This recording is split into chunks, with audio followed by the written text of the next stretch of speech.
Hello, peeps, people. I don't know what to call you still. Welcome to VM.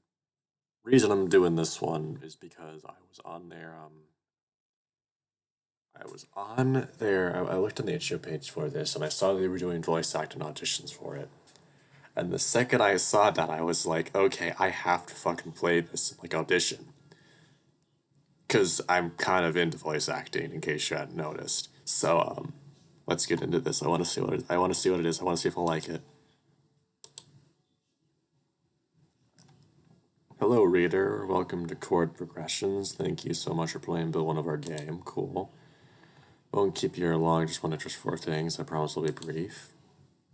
One of the main features of our game are immersive passages. By clicking on certain keywords, you can opt to read an alternative passage of text, or you can ignore the keyword and continue reading as you normally would.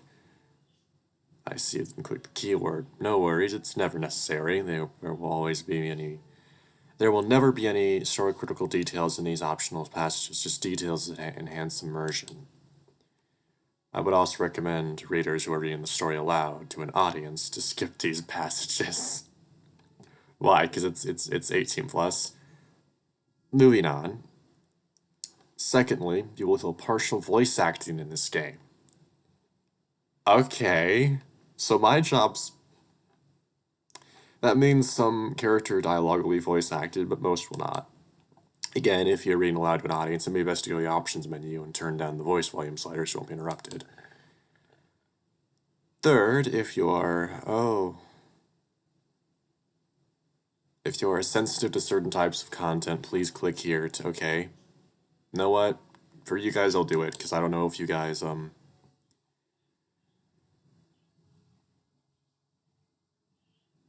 Okay. Okay. Holy shit.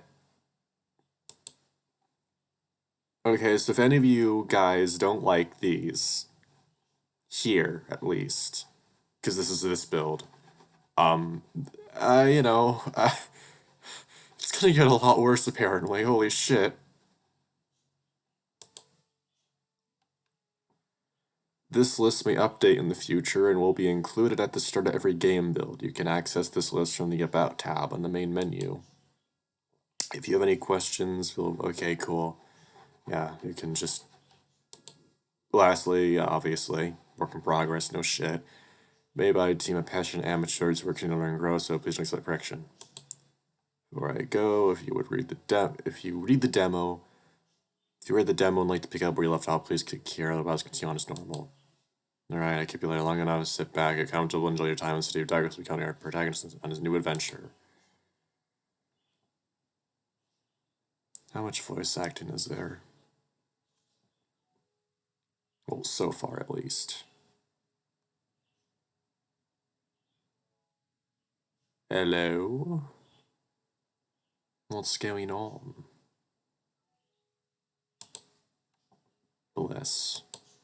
There's nothing quite like the bliss of being gently awakened by virtue of getting ample sleep. No alarm required. My new bed is soft and supportive. The thick blanket and soft sheets are keeping me nice and toasty warm. These two words don't really go together because soft beds for me absolutely kill my back, so in this moment I will have no duty to the world. I can bask in absolute comfort with no immediate obligations, really. Unfortunately, I will have to get up at some point, but just not right now. Savor this moment and enjoy it to the fullest while I know that sound. Fuck. Well, so much for that. I could have sworn I had more time. Is he gonna be fucking naked? Also, cute plushie.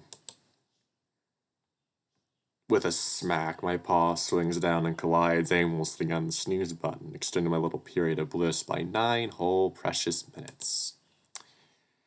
Though after hitting the snooze, it's just not the same. My bliss is waning away. The alarm has sung its song and to signal the end of the day. Why do people but snooze on their alarms? That's just asking to sleep in late.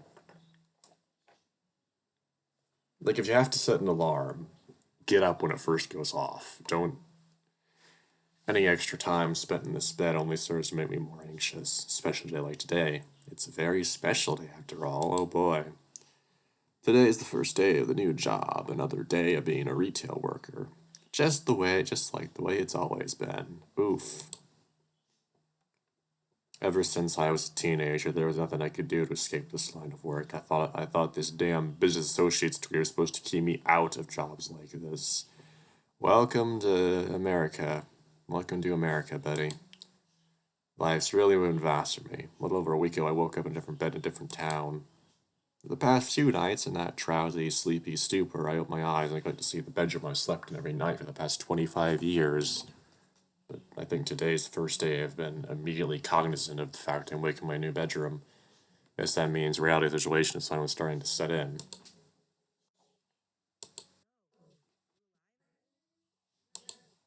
Oh, for fuck's sake, nah, that's not happening. You're not doing voicing for me. You're not doing voicing for me, game. Not yet. Yo, you live in there? We gotta go. Just expecting us to be early. There's my other alarm. Can't ignore this one. Would be nice if April came with a snooze button. Certainly would be useful. Wow. Okay, buddy. Okay. That's fun. That's a bit of casual. Uh, don't get me wrong. The fresh start that April would offer me and Moria has been nothing short of a miracle. Moria and I wouldn't have been able to move to Douglas otherwise. April's apartment was only a place we could stay, so here we are. It was also April's recommendation that landed me this job, something I definitely needed. Forever grateful to her this opportunity, but damn, I sure do wish it could just be more pleasant sometimes. Not as much more aggressive this time. Hear me in there? I stick my neck out for you, you know. I swear to God, if you make me late on your first day. I'm up. I just need to use the bathroom and get dressed. I'll be ready in like 20 minutes. 15 minutes, Fox, or else you're gonna have to order a super to get out your ass to the shop. In all honesty, finding a rideshare driver right now sounds infinitely more appealing than riding passenger in April's '07 Camry. Camry, nice. However, getting a super would probably cost me like 25 bucks. Considering I have a little over $300 in bank account right now, I'll take the April Express. Still struggle to understand what Moria sees in her. They've been in a long distance relationship for a few months. Now they're proper living girlfriends. Just hope Moria's having second thoughts, because I certainly have. What if I hate my new job? What if I can't make any new friends? What if April and I can't get along and cause tension in a new home? That's at the clock again. Need to get moving. There's no time for mulling over life choices. With the covers, swing my legs around and sit up on the edge of the bed. All the blood is rushing from my head at this point. It's dizzying. Barely am I. Oh, for fuck's sake. Do I have to pause it? Do I have to fucking pause it? I swear to God. Sorry. Can't take care of you right now. I know you're mad because I don't pay attention during the move, but I'm gonna need you to calm down. Wow. Talking to your dick. That's really fucking weird. You think with the head on my shoulders, not the one on my... Fucking Christ. Let a huge yawn and the upset grogginess will vacate my body all at once, using my escaping breath as its vehicle. No such luck, though. It's early. Way too early for me. I'm gonna need some serious caffeine to make it through today. Wow, pussy.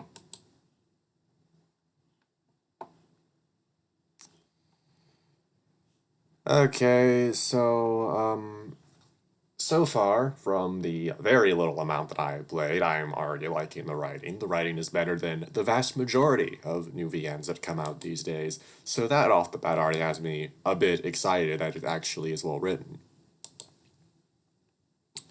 My need for extra bedtime be damned, though. Capitalism demands the blood and sweat of the worker, which I would love to protest. My bank account needs paychecks badly. Shift out to my feet and try the bedroom door. I tread a few paces down the hall, then find my bathroom on the opposite end. Don't. Okay. I'm guessing this is like, oh, you want to see him naked or some shit. Yes, my bathroom. All mine. No stinking. How old are you, dude? You said you were 25. Grow up. Really take care of all my excretory and hygienic needs. Deodorant time, no musky pits. I have a few to choose from. Which one should I go for my first? Is this a fucking choice? Why is it a choice? I don't know. Fucking whatever. Mm, okay. Cool. Returning my room, I take a gander at the clock once more. 7:33, cutting it close. April wants to leave before quarter till. Still want to make sure I have enough time to make a quick coffee to check on the ride. I need to get dressed now. Oh god, I don't want to fucking have to pause video. Oh shit, fuck. Okay, I really hope that like a couple seconds that I was trying to get to the pause button didn't get this video fucking taken down. Jesus Christ. There we go, not too shabby. Look at this respectable young man on his way to a new job. Oh, shut the fuck up, dude.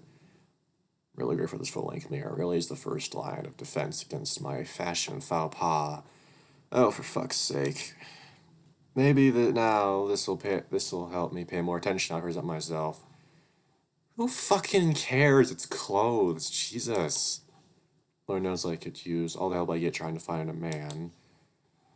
So we got a gay boy. Of course we do. Why wouldn't it be? Not that I'm complaining, I mean, helps me relate a bit more to him, but still. Glance back over at the clock. Oh shit, it's already 7:40.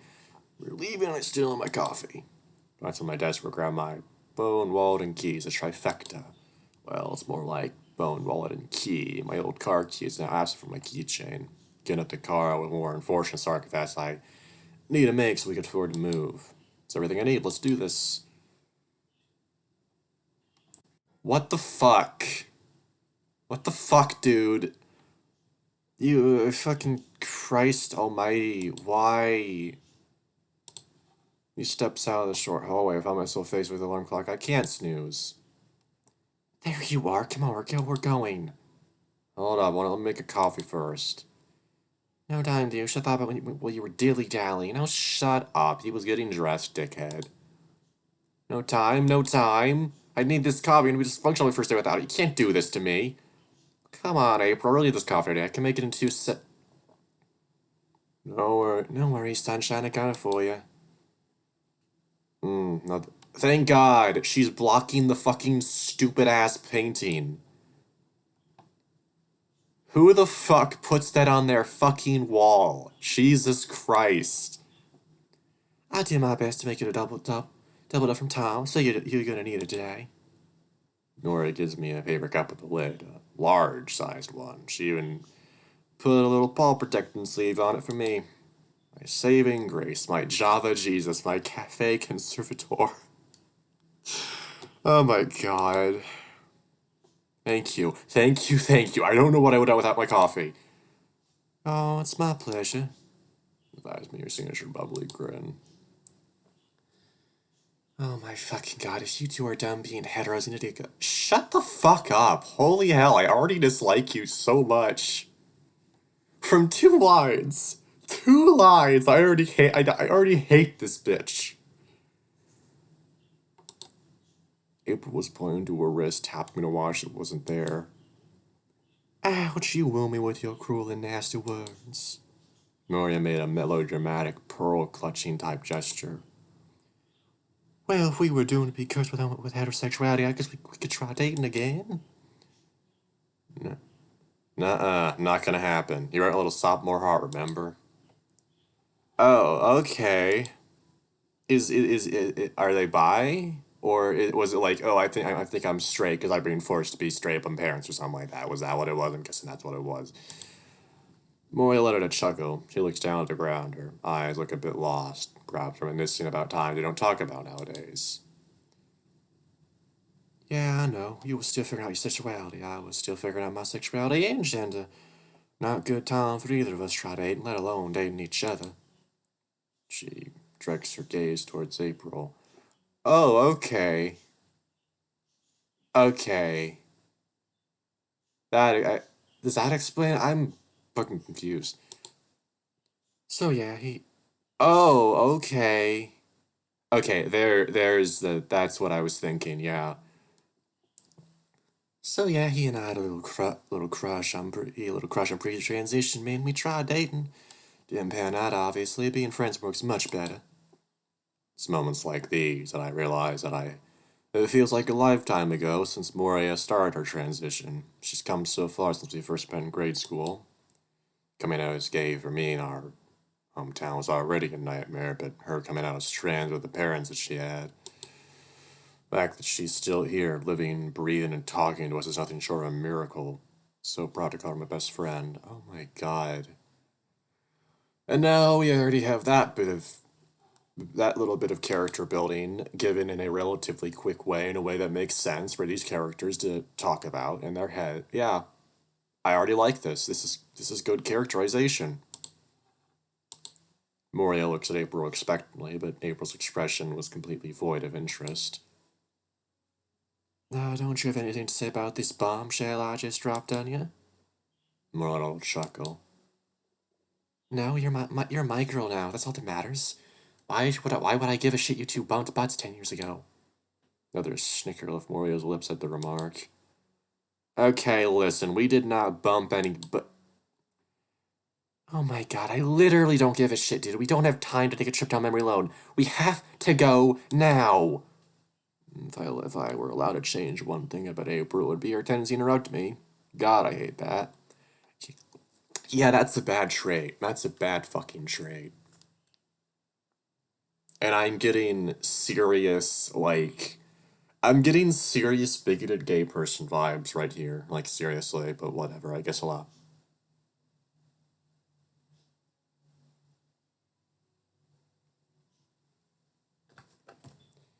Yeah,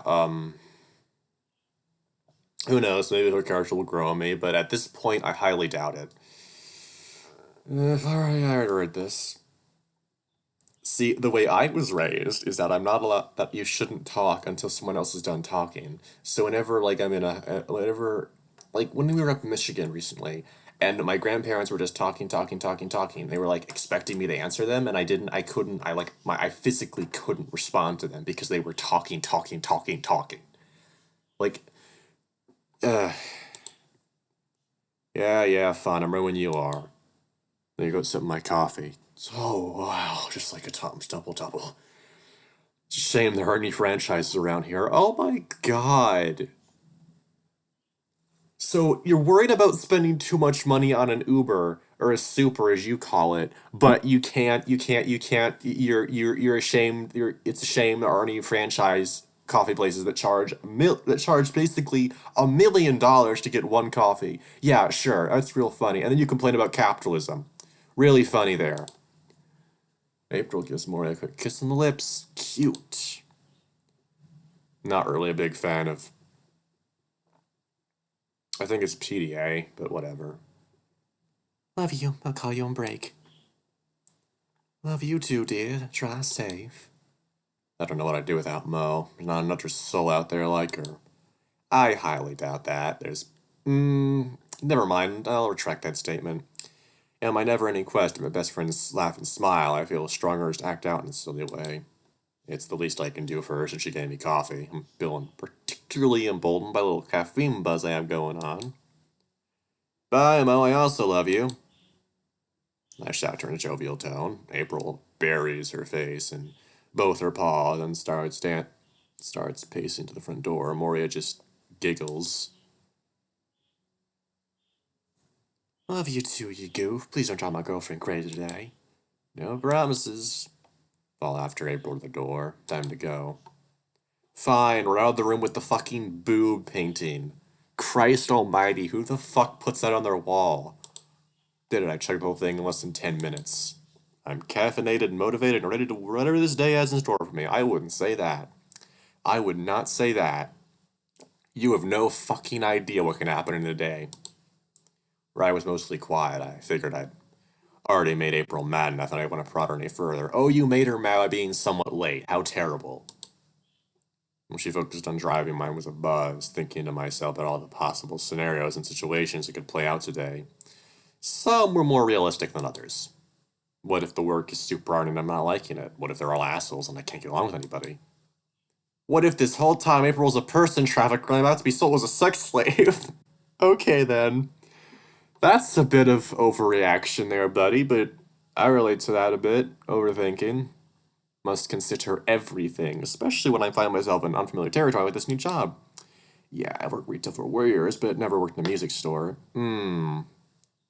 Already I have a disconnect with you. I don't like music very much. I just listen to it when I want to. I'm much more of a book person. You know, literature and all that, philosophy, history, linguistics, whatever. Don't get me wrong, I love music. In all honesty, I would open up Spotify, really, right now, listen to the new Dula Peep album again, if April would let me. I also enjoy the occasional shower or driver's seat karaoke experience while jamming my favorite tunes. That is extremely cringe. I'm also certainly horrid at singing, but can a fox indulge himself in his pop star fantasy every once in a while? Oh, of course, you're a fox. I didn't even notice that. My personas are both foxes. Well, one of them's a deer, but that's another story entirely. Aside from the awful vocal, I'm not a musician anyway. Never learned how to play any instruments. All I remember from the music class was Elvis's guitar broke down Friday. It's unclear why Chester chose him for his team. Since he's going to be my new boss, I imagine I'll be spending a good amount of time with him today. Maybe I can pick his brain about it. I'm just peculiar how he interviewed me on the phone and offered me this position during the very same call. I'm not too sure what that means for me.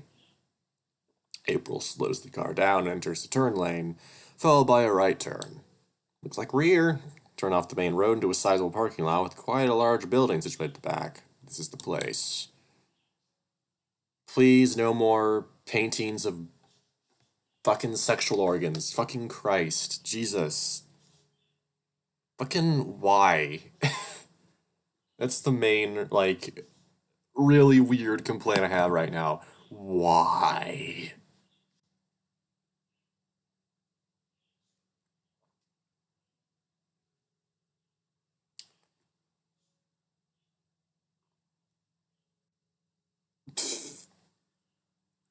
That's what I expected for that post. Not surprised. It's a lot bigger than I expected for a music shop. We pull closer and I catch a view of the vinyl graphic overlaid in a large window out front. Chronicles, music retail, cafe, and venue. Why can't we get a fucking VN character that likes literature? Real literature, not the crap they sell at fucking bookstores nowadays. When I first heard Abel describe this place, it all sounded a bit strange. The joint sells instruments, is a music venue for live concerts, and serves coffee? Conceivably, a music retailer and a music venue would work together harmoniously as a single business unit, but also throw a cafe in the mix? Seems an overkill to me. April pulls her car into a section of the parking lot that's located off to the side. He parks next to three other cars.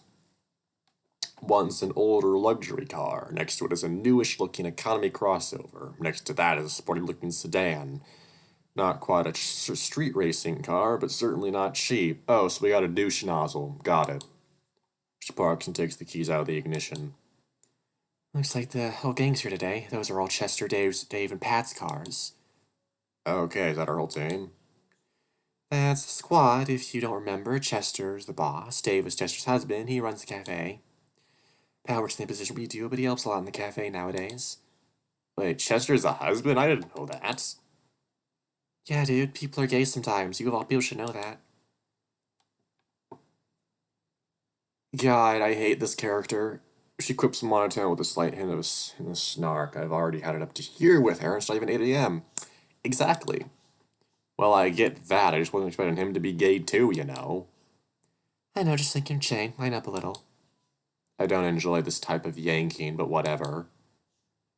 But for real, he and his husband are kind of like the pillars of the LGBT plus community around here. I don't understand why you.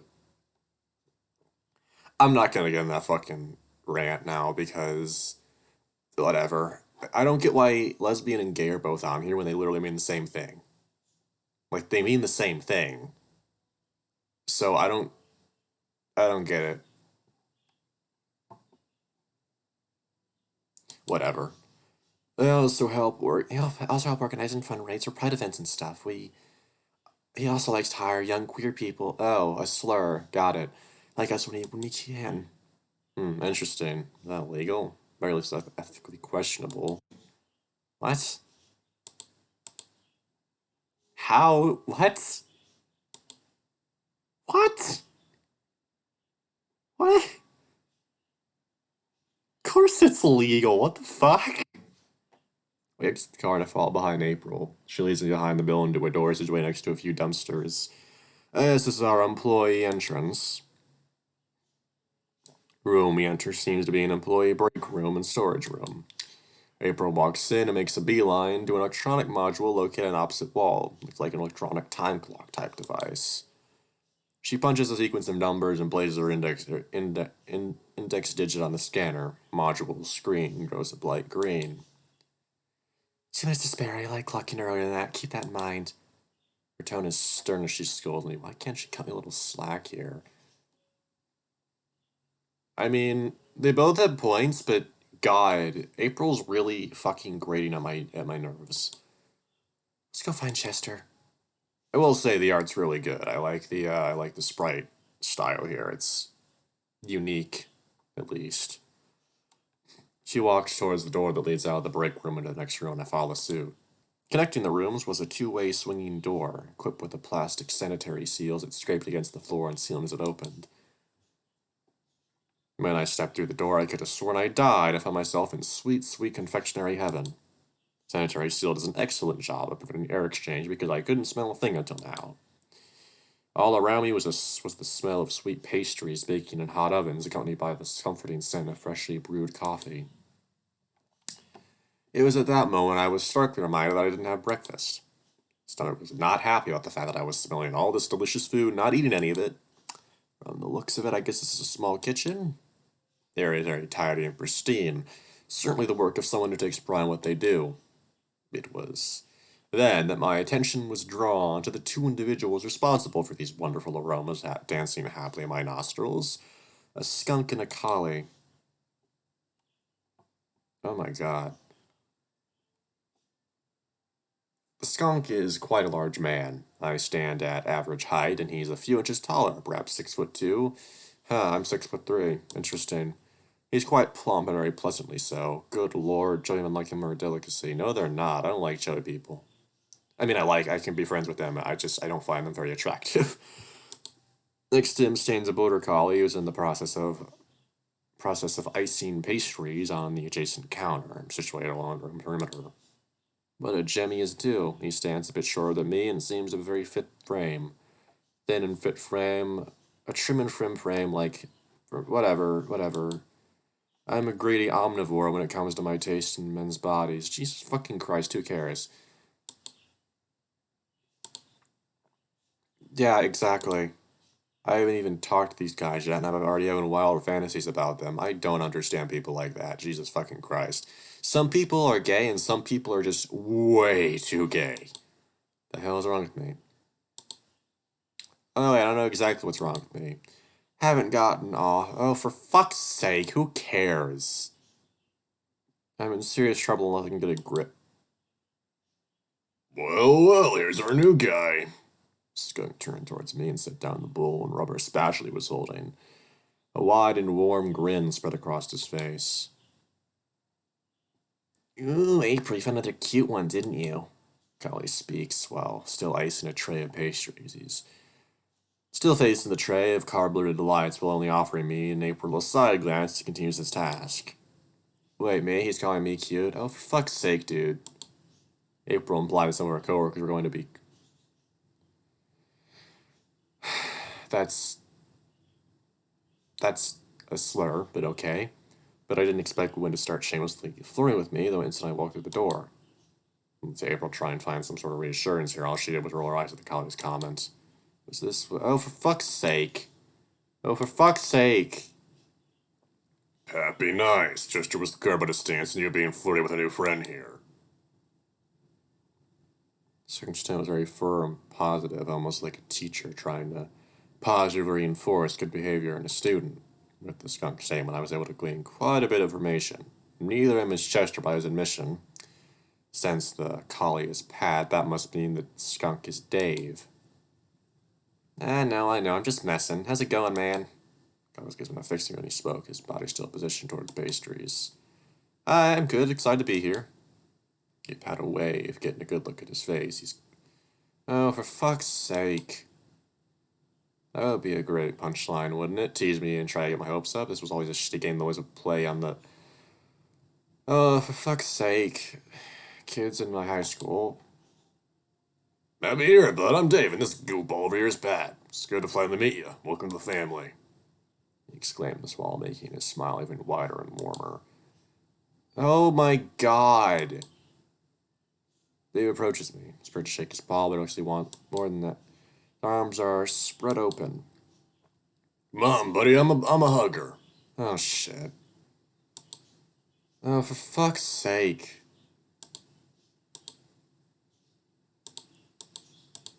Cool. We get it. You like hugging. Whatever. Like the executive decision to terminate the embrace with a gentle yet assertive pull. Cool. Thanks, Dave. Yeah, I wouldn't have even hugged him. I would have just said, no thanks. No. Stranger danger. No thanks.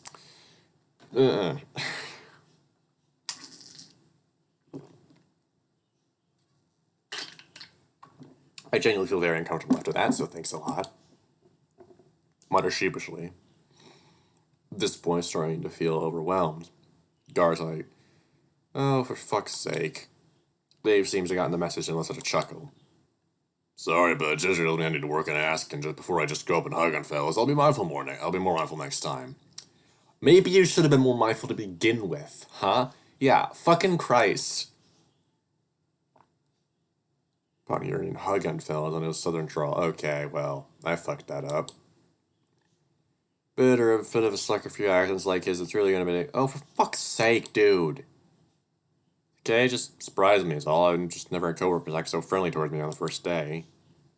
Well, this ain't no ordinary place to work. You'll find that Chess he's gonna take real good care of you. Ain't that right? This is over. Pat hears our response. Pat is still digitally attending to his icing. He's definitely the best boss I've ever had, that's for sure. This response seems quite natural, not forced. He's not trying to flatter the boss's husband had asked the question because the boss's husband asked the question. Pat sits down his icing bag and turns toward me entirely, offering me his undivided attention. I think we're gonna have a good time here. Bog sends his right hand paw for a shake, and I oblige. His grip is gentle but firm. Okay, I already like this dude more than I like the other dude because he didn't like fucking physically. Handshake is way more normal than a fucking hug that lasts for a fucking minute. Jesus Christ. Nice to meet you, dude. Not much of a hugger myself. If I was gonna hug you, I'd be liable to nip your neck. Oh my god, no. Sneered, staring directly into my eyes with a coy smile and a wink. Of course, we have a resident horn dog. Congratulations. Oh Jesus, oh fuck's sake. The butterflies on my stomach starts to spin and swim with them our flutters. Like he smelled that, didn't he? Worker lupine breeze always seemed to have a cute sense of smell. Turn his mornings and pheromones at shake distance. Really, it'd be that way. Okay, cool. I must reclaim myself. Yeah. Good to meet you too, Pat. We mutually broke our paw shake. I turned back to April. She's looking at me with a slight smirk in her face. She could have warned me about these two, but she didn't. We're making a run late today, isn't it? Crafty hyena. No, more like bitchy. More like bitchy. Yeah, that's the right word here. Bitchy. Oh no, I was a little later than usual. Oh no, I'm gonna take it out on my friend because I wasn't on time like I wanted to be. Wah. God.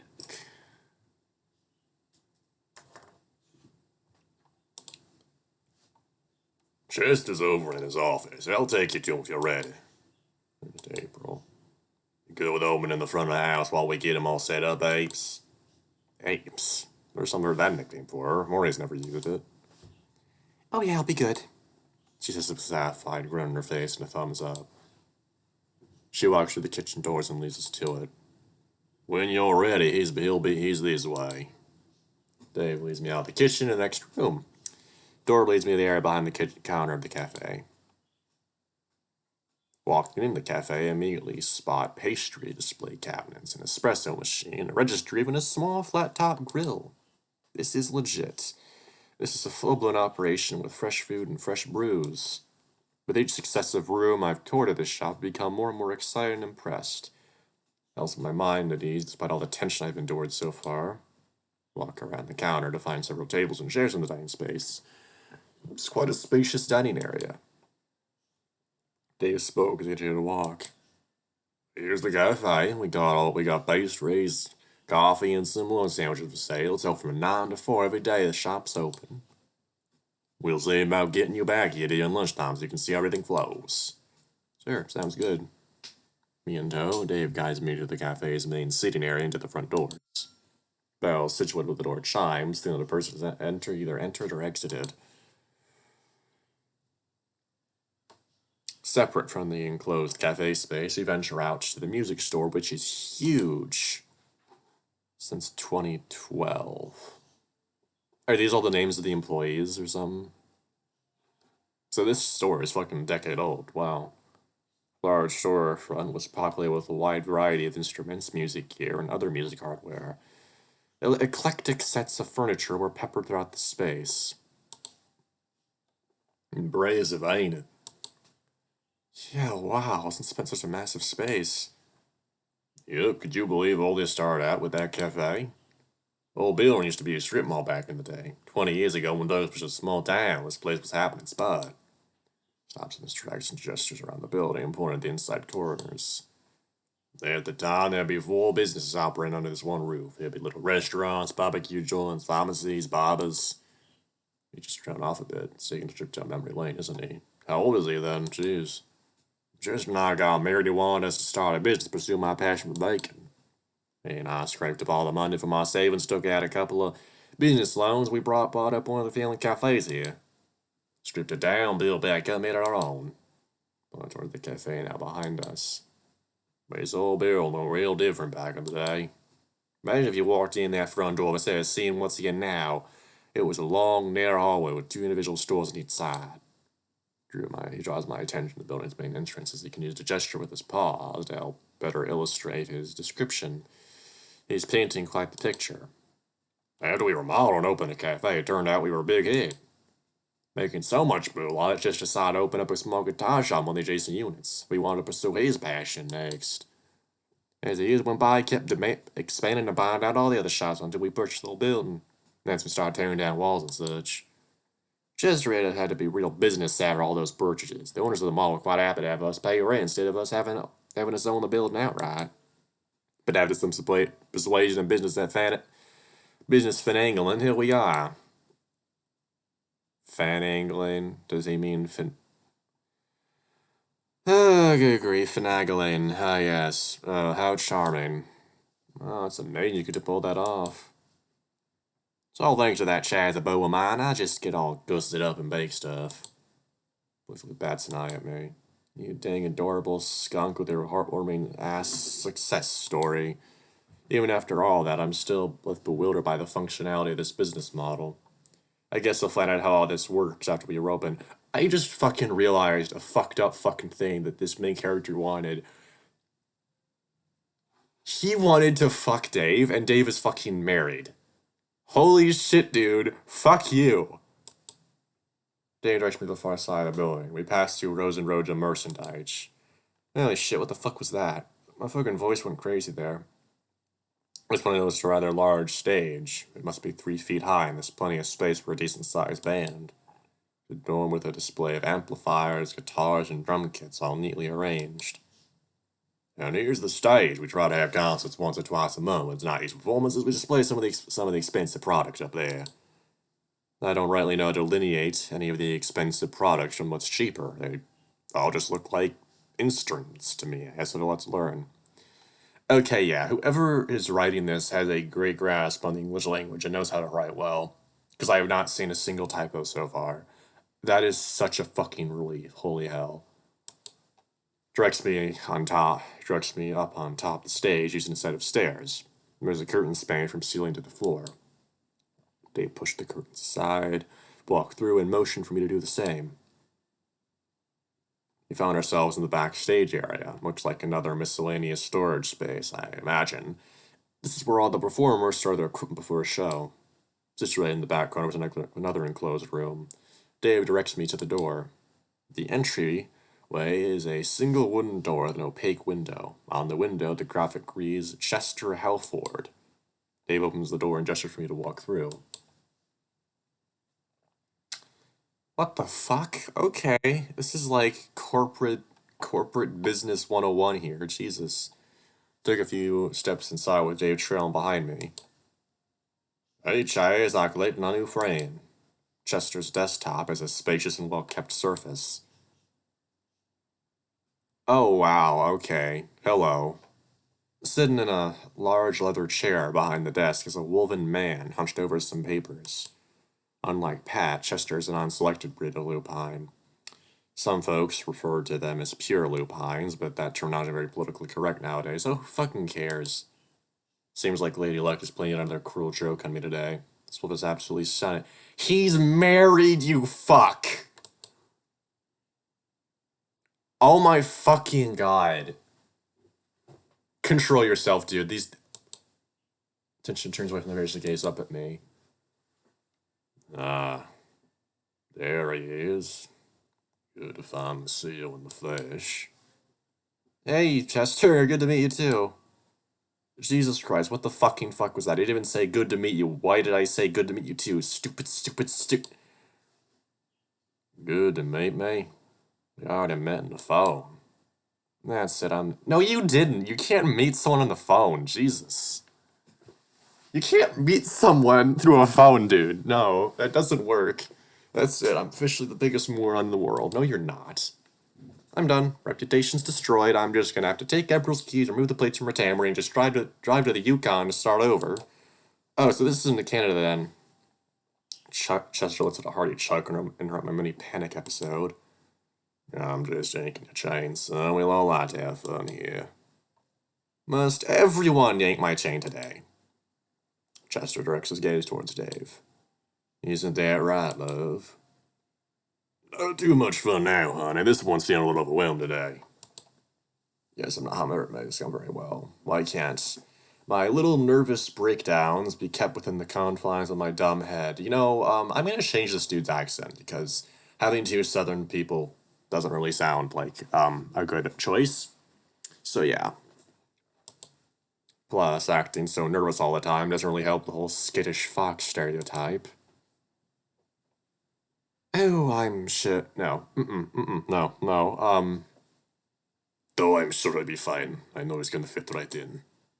Looks at my eyes for a few seconds. The eye contact starts to feel overwhelmingly fast. What? I reflexively look away. It's okay. I know the first day can be nerve-wracking, but you're here to learn, and all I can do is ask you to do your best. That gives me a little reassurance. I'm just working myself up for no good reason. I mean, nobody expects anything from the new guy on his first day, right? Gives me a smile out of his desk, and then directs his question to Dave. Shall we? It's almost quarter after. You forgetting something? Oh, yes. Can you spell your name out for me? I need to give you a name tag. Oh, finally. Finally, I get to fucking name the character Alex. Oh, yes, I got to figure that out. Better safe than sorry, though. Jester types the letters into a small device on his desk that prints out a small clear plastic tag with my name printed on it. He takes off the paper, backing to expose the adhesive, and smears the tab onto a generic name badge. Jester stands up and approaches me with the name badge in paw. He gives him a name badge. It's a small rectangular metal plate with a magnetic backing. Oh, fucking Christ. He gives me my badge. It's a small rectangular metal plate that has magnetic backing. Score! 8 the sharp and pokey pin fasteners. Will be affixed on my shirt just over my right breast. Looks good. I am forgetting one more thing, though. I'll reach out his right hand for a shake. I oblige and take his paw in mine. Welcome to the team, buddy. Happy to finally have you. And Timothy grin spreads across his face as he firmly grasps my paw. At this distance, I have a much better look at his figure, and oh, for fuck's sake. We break eye contact and look to Dave. I follow with Lee next to the office Chester in tow. Chester shuts off the light and closes the door behind us. So every morning at 8:15, we have a team meeting to go over the business for the day before we open at 9. Today's main topic will be how we're going to get you trained. You're going to have to learn a lot about the products, is? Here's the next question to me. You don't play any instruments, right? Dave asked this with a hint of disbelief in his voice, as if he's really holding out hope my lack of musicality was just a misunderstanding. No, I really don't. I mean, I enjoy listening to music a lot, but I just never learned to play anything. It's not an ideal situation, but I don't think that'll be an issue. You think so? I do. For starters, it seems I won't have to teach him how to treat customers. She turned to me. I spoke with your friends at Ski Dipsy, and she had a lot of great things to say about your people skills. Oh wow, I'm really flattered to hear that. Well, yeah, make sure you tell her that. We'll see if she's right, since I haven't seen anything from you yet. Took a slight pause and an audible sniff. Although I've smelled quite a bit. Excuse me? What's that? I don't stink, do I? Wait, does this smell any hormones from a shake pause? Oh, fuck, what is my... Oh, for fuck's sake. Hey, it's mint and eucalyptus I'm smelling. Very light and refreshing. Fine selection. Yeah, thanks. Did I put too much on? Oh, no, definitely not. I just happen to be particularly sensitive to the essential oils you find in the deodorants and cologne. I promise it's not too much. Thank the Lord, that's all it is. Being a canine, too, I've got a better nose than most, but... What? Foxes aren't canines, they're vulpines. Learn your fucking animal hacks, dude. They're vulpines.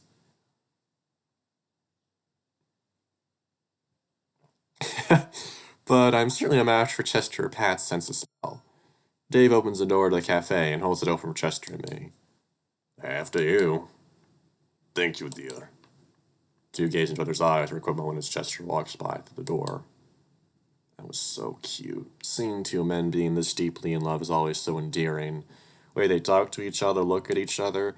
They definitely love each other very, very much.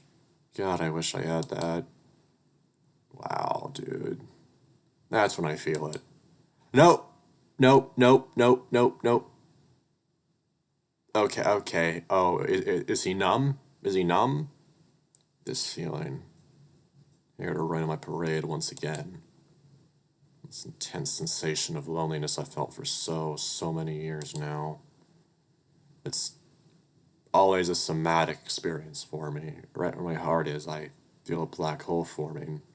Nothing escapes it. I feel a pull on me, stop me in my tracks, wanting all my attention, begging me to wallow in self-pity and ignore the rest of the world. No, I can't listen to you, not today. I have shit to do.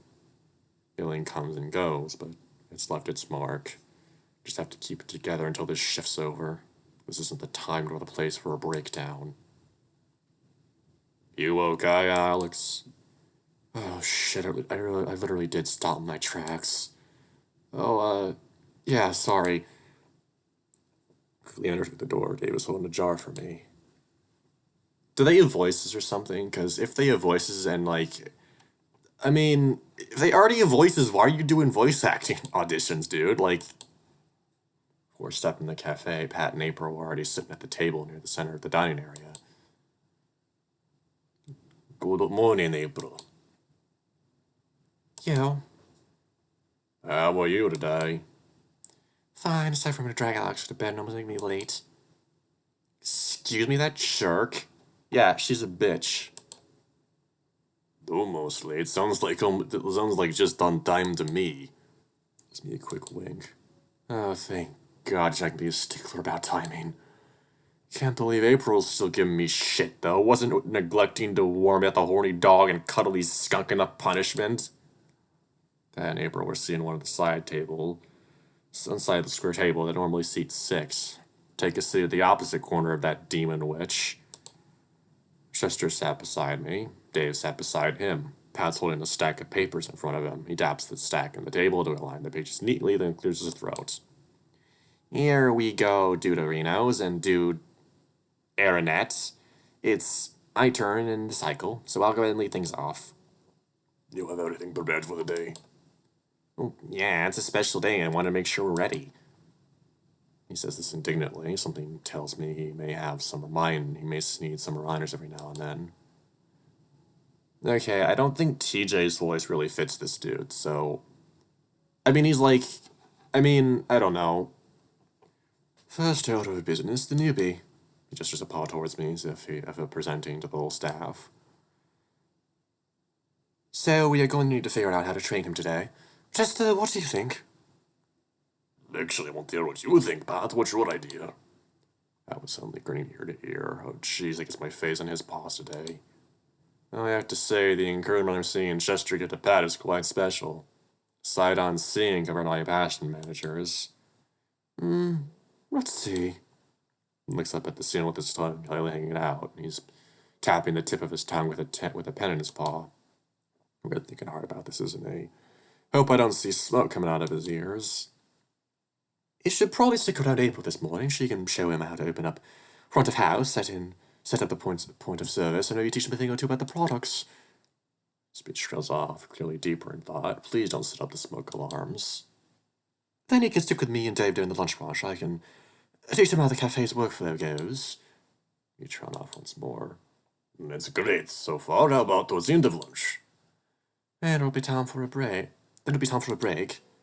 Looks his gaze towards me. Think you and I could take a break together? Waggles his eyebrows. He doesn't stop. This damn dog is trying to get me flustered again. But you know the rules, especially after last time. Oh dear, there's a history, isn't there? This goes for you too, Alex. Due to some unfortunate instances in the past, I don't want you to get involved with each other in any way. Even if it's outside of work, it just makes things complicated. Wouldn't want that. Jesus. Gesture Alex's gaze towards Pat. I'm not trying to single you out here, but I need you to look out for you guys. I need to look out for you guys and the business. I don't like enforcing rules like this, but it's just what I have to do. Oh, fuck, there really is some history here. Overall, I don't think the request is too unreasonable. As handsome as Pat is, I'm not dying to get into his pants. Bit strange, though. You'd think the guy who was literally married to the co-owner of this company would be a bit more liberal stance on workplace relationships, right? Well, aside from no doubt, it's best to stack up bricks anyway. Alex will take your break first, and you, Pat. Yeah, May? That's not her voice, Jesus. After Pat, so we can take over the front of house after he's done with lunch rush. Cool. April's leaning back in the chair at this point, bouncing on two of its hind legs. Fall, fall, fall, fall. Exactly. Okay, good, so breaks are taken care of. Pat jots down the notes in his paper. Just returns and looks towards me. After the cafe closes up, it should be around 4:30.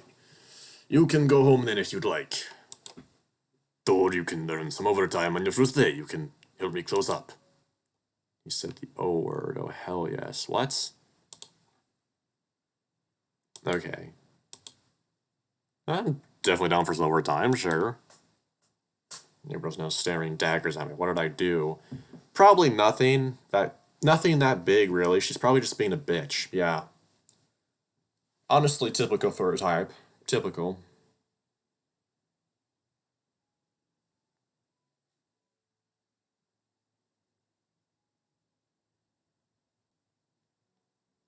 Oh, good grief. Major news publications are covering fucking furry conventions now. What the fuck is going on? Jesus fucking Christ. Oh, boy. April's now staring daggers at me. What did I do? Oh. Oh, wait. April's my ride home. I got you covered, don't worry. Phew, okay. That predicament has been evaded. 100% going to need that OT cash. I can spare the time. It's not like I have anything else going on.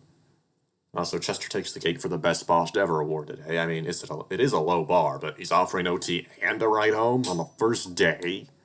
It's really generous of you, thanks. It's no trouble at all. It's the least I can do for extra help. Great, so Alex will get some coaching training today, too. Looks like a pretty well-rounded day. His grin is back. He's feeling quite proud of himself, it seems. He came up with a training regimen all by himself. Okay, now to the good stuff. You can see stars in his eyes. The show night lines up this Saturday. We have 3 acts lined up so far. Yep, first is Libra Zebra, then Sands of Saturn, and then it's time for carcinogen. Belts out the last word. He raises up his left paw and makes the rock and roll devil horns a gesture. Ew. Woohoo. She makes the same devil horn gesture with her paw as well, less enthusiastically. Oh my god, I hate this bitch. Come on, Abe, should be more pumped for our show. I would be if I wasn't pulling double duty. I'm drumming for carcinogen and SOS. Buries her face in her paw and her head down at the table. Love of the drummer, eh? Everybody wants a piece of you. What's that a chuckle?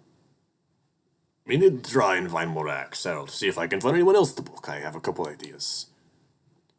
Just don't book one of them quirky ukulele girls again. I learned my lesson last time. That's why I have no acts audition nowadays. Or at least give me an audition video. Yeah, no more lame-ass ukuleles. Also, you guys aren't going to believe the song we're debuting. Daryl and I have been working super hard on it. Carcinogen is going to melt faces this week. It's nice, son, but I think when Sands is sad, it's going to give you kids wrong for your money. Giggles one nudge in Chester. Chester seems unamused. You two better not start getting competitive again.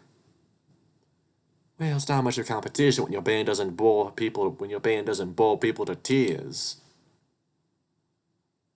You kidding me? No one wants to hear y'all hooping and hollering up on stage. Meanwhile, we deliver a class act. Cliff and I have been working on some great beats that'll captivate the audience. Beth begins a melodramatically fake snore. Oh, what's that? I couldn't hear you over the sound of the audience snoring. You captivated them to sleep. Are things escalating? Boy, have you even looked at a music sheet in your life? Seems like they are. Dave was spoken in a soft but firm tone. Oh, please, we don't need music. We don't need shit music if we're not making shit music. Who in the hell you calling? April swiftly rises to her feet and slams on the table. Holy fucking shit. If you two don't shut the fuck up right now and get back on track, I'm not drumming for either of you. Throws her rear back down into the seat. Silence. She certainly knows how to refuse that kind of conflict. Pat clears his throat again and takes the stack of pages in his paw. Pause. What type of music are they doing? You're not really giving me an explanation here.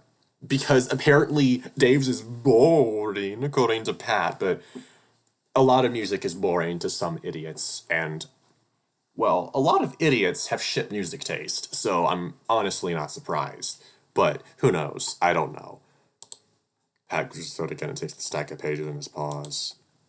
Anywho, so we'll be closing up shop early on Friday so we can prep the front of house for show night. And maybe you can work on Saturday if you want to help us set up. Just like with the overtime question earlier, I see no reason to say no to extra hours. Sure, sign me up. I'd love to help. Dope. You and I are not the only ones not performing, Alex. So we'll be setting up everything and making sure it all runs smoothly. Then on Sunday, the store's closed, so we just need some volunteers to put the shop back together to prep for Monday morning. You can all come in anytime during the afternoon to help Dave and me, but we'll take everything nice and slow. Pat jots down some more notes. Now I am left questioning, do I have any days off? I'd rather not chime in and ask. Look, Chester needs the help, and I don't want to...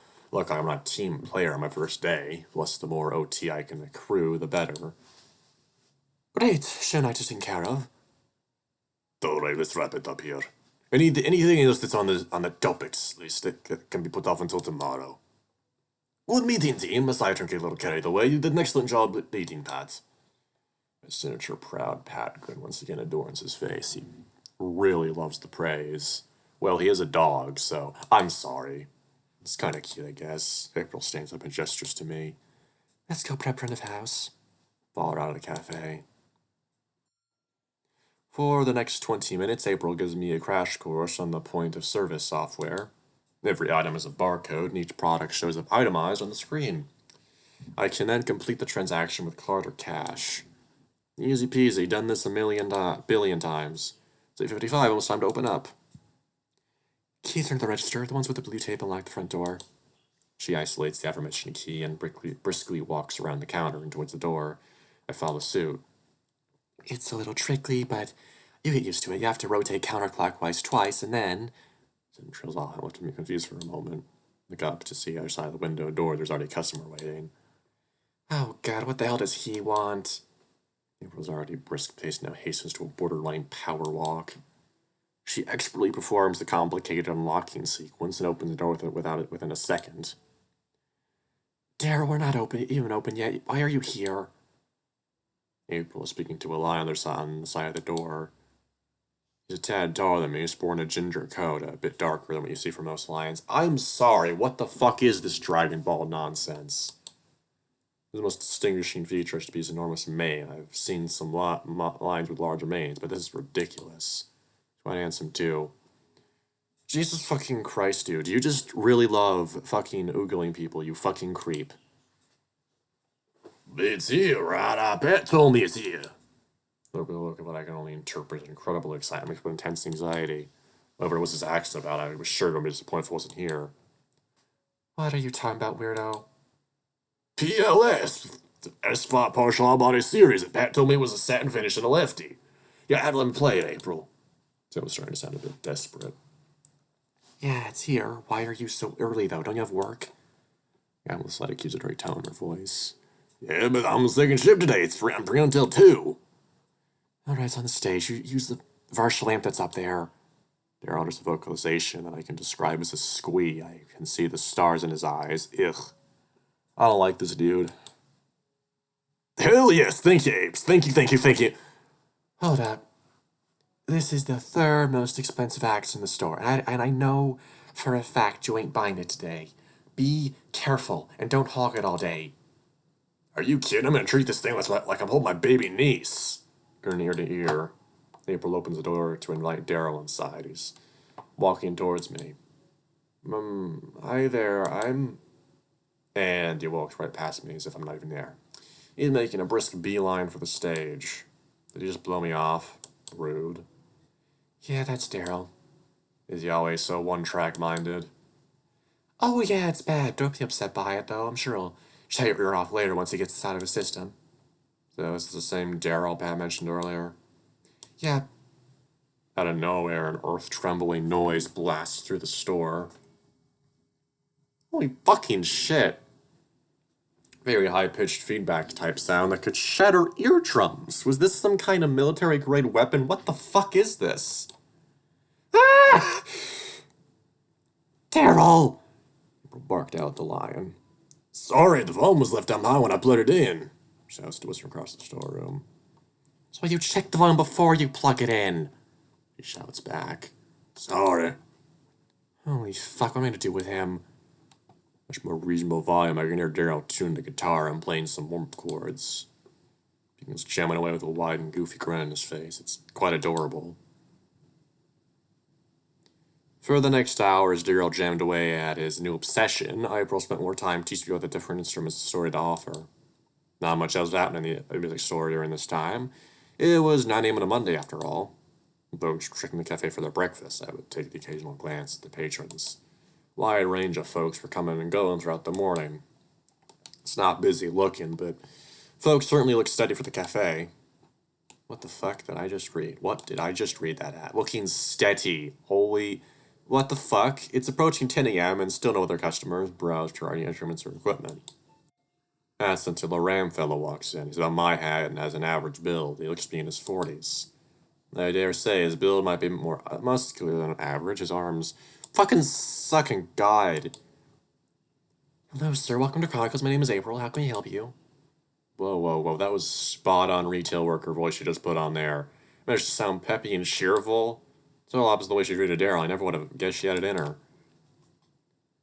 Ah, I saw you shop online. I thought I'd come in and browse for gift my son. His birthday's soon. He's about to turn 14. I wanted to say, hey, psst.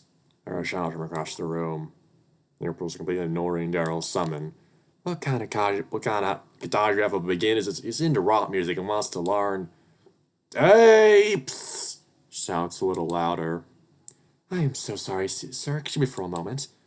April turns toward Daryl's direction. What? Her tone completely flipped. That customer service tone was nowhere to be heard. Like the tone to the flubber response was strained. She needed to say face in front of a customer. And you can come help me. Let's help that needy baby. Sure, I'm not sure we're gonna be able to. Just go see what he wants. I need help our customer here. He does to the ram without anyone want to respond, turning it back to the customer and puts back on that customer service smile as if it never left her face. I'm so sorry about that, sir. I'd love to help you browse some more big intersections. Much of a hard interaction for the learning experience. I guess I'll see what Daryl's problem is. I approached the lion who has made himself comfortable on the stage. He found himself a nice stool to park his rear and is sitting across from a very large amplifier, guitar in paw. Lion noses me and gives me a greeting before I have a chance to say anything to him. Oh, hey there, dude. I've never seen you work here before. You gotta be new, right? Hi. Yeah, it's my first day. I'm Alex, by the way. Alex, cool. Hopefully I remember that. I'm Daryl. Good to meet you. Dude, you from around here? No, actually, I just moved to Douglas last week from a little town up north. Nice. Why'd you choose Douglas, though? Well, it's all because of that one back there.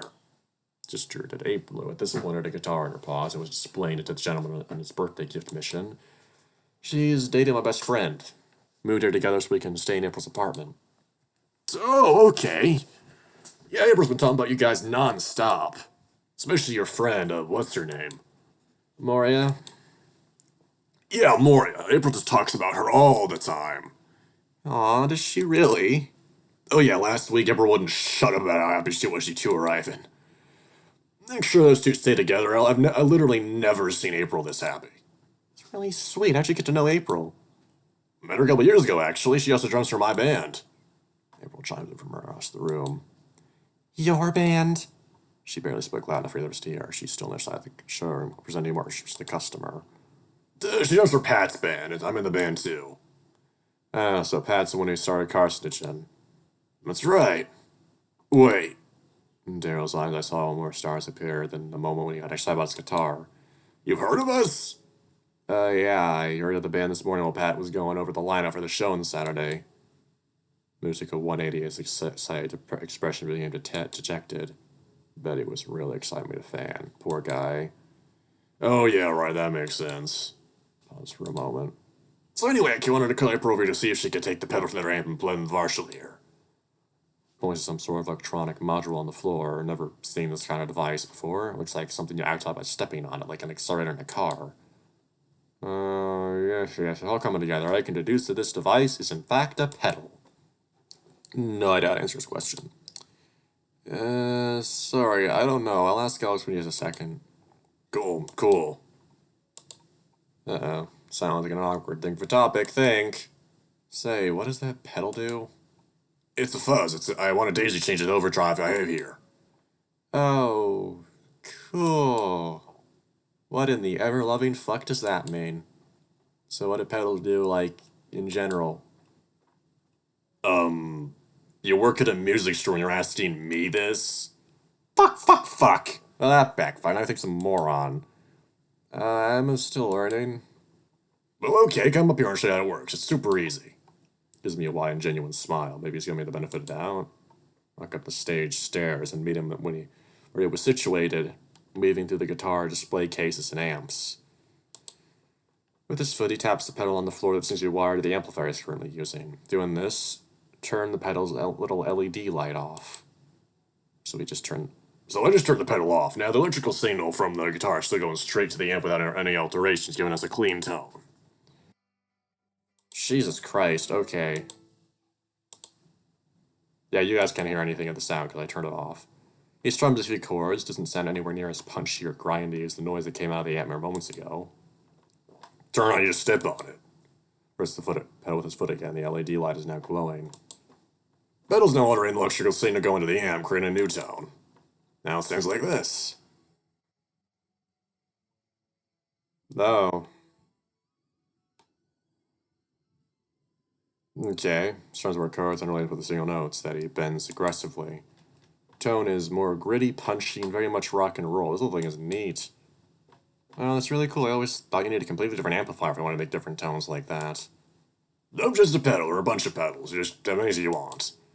Yeah, you're also really good at playing, by the way. It's been nicer in your jam lab when I were working. Darts his eyes from looking back up at me with a goofy yet almost nervous grin. Oh, thanks. I'm not the best, though. I practice a lot, but there are so many people out there who can play circles around me. That might be true, but it doesn't take away from your talent. Yeah, I guess. Like another awkward silence. Say something, Alex. Say something. Extrovert problems, Jesus. So, Alright, I'm here. What do you want, lion boy? Oh, thank God for April. She showed up with the guitar case and paw. What did I want? Mr. Brown with his eyes closed, squinting tightly, singing real hard about this, isn't he? Shit, I forgot. Well, in that case, Al. Wait, Daryl, I was using the other pedal, right? Yeah, I want to change the fuzz pedal up to the overdrive, can I? Knock yourself out, dude. Thanks, sweet, thanks, Apes. Daryl stands up and very gingerly returns the guitar in its display case. As he goes about the task of rearranging his pedal setup. Alex, come with me. We're gonna ring up this customer. He's buying a Render Stratmaster. Oh, coming. Joining over back on the ground, with a little walk back to the counter. She gingerly takes the instrument out and rests atop a guitar-shaped fabric case, sitting in the corner, on the counter. Situated on the counter, she scans the tag, secured by a string attached to the headstock. That's what it's called, right? The part with the tuny things? I have a lot to learn. Now, if you'd like, I can include a tuning peg winder, a set of strings, and an electric tuner as part of a bundle. Your son is going to need all those things eventually. Just trying to upsell here. Let's see if it pays off. That sounds good to me. Whatever you think he's going to need. Of course, give me a moment to get all those for you. See from presenting or retrieve the items. I have a moment on with the customer.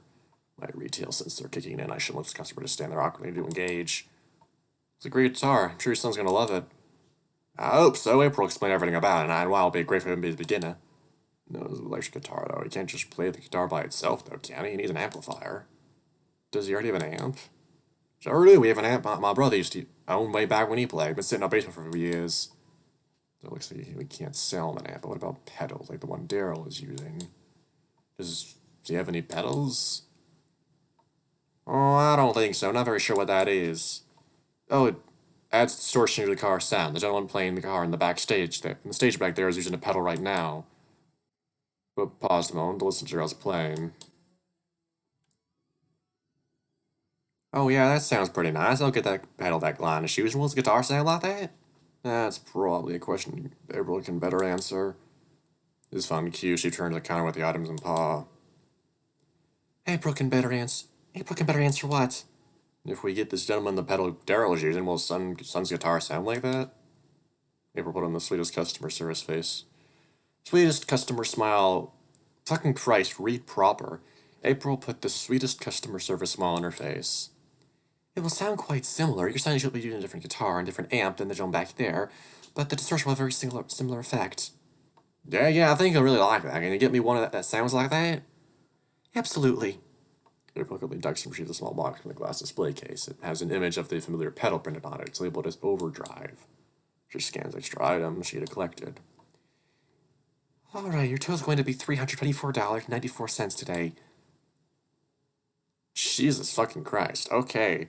The customer with no hesitation gives her a credit card. She processes the transaction and packs away the items into the fabric guitar-shaped bag for the customer. Here you go. Have a great day, sir. Wish your son happy birthday for us. I sure will. Hope you two. Thank you for your help today. I'll be coming back if you need some more gear. Customer flashes one last toothy grin before turning away from the counter. He waves as he exits the building. I'm gonna go test her to give you credit for selling that pedal.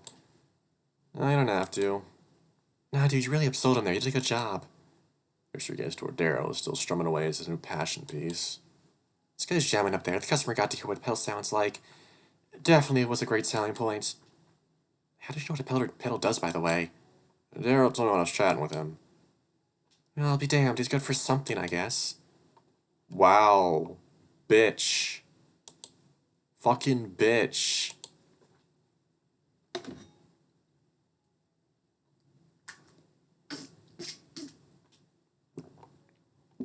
Anyway, I have to go piss. So I will see you in a second. I'm gonna pause it. Boom. Paused. Got it. All right.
Hello, Mango. Hey, Delphi.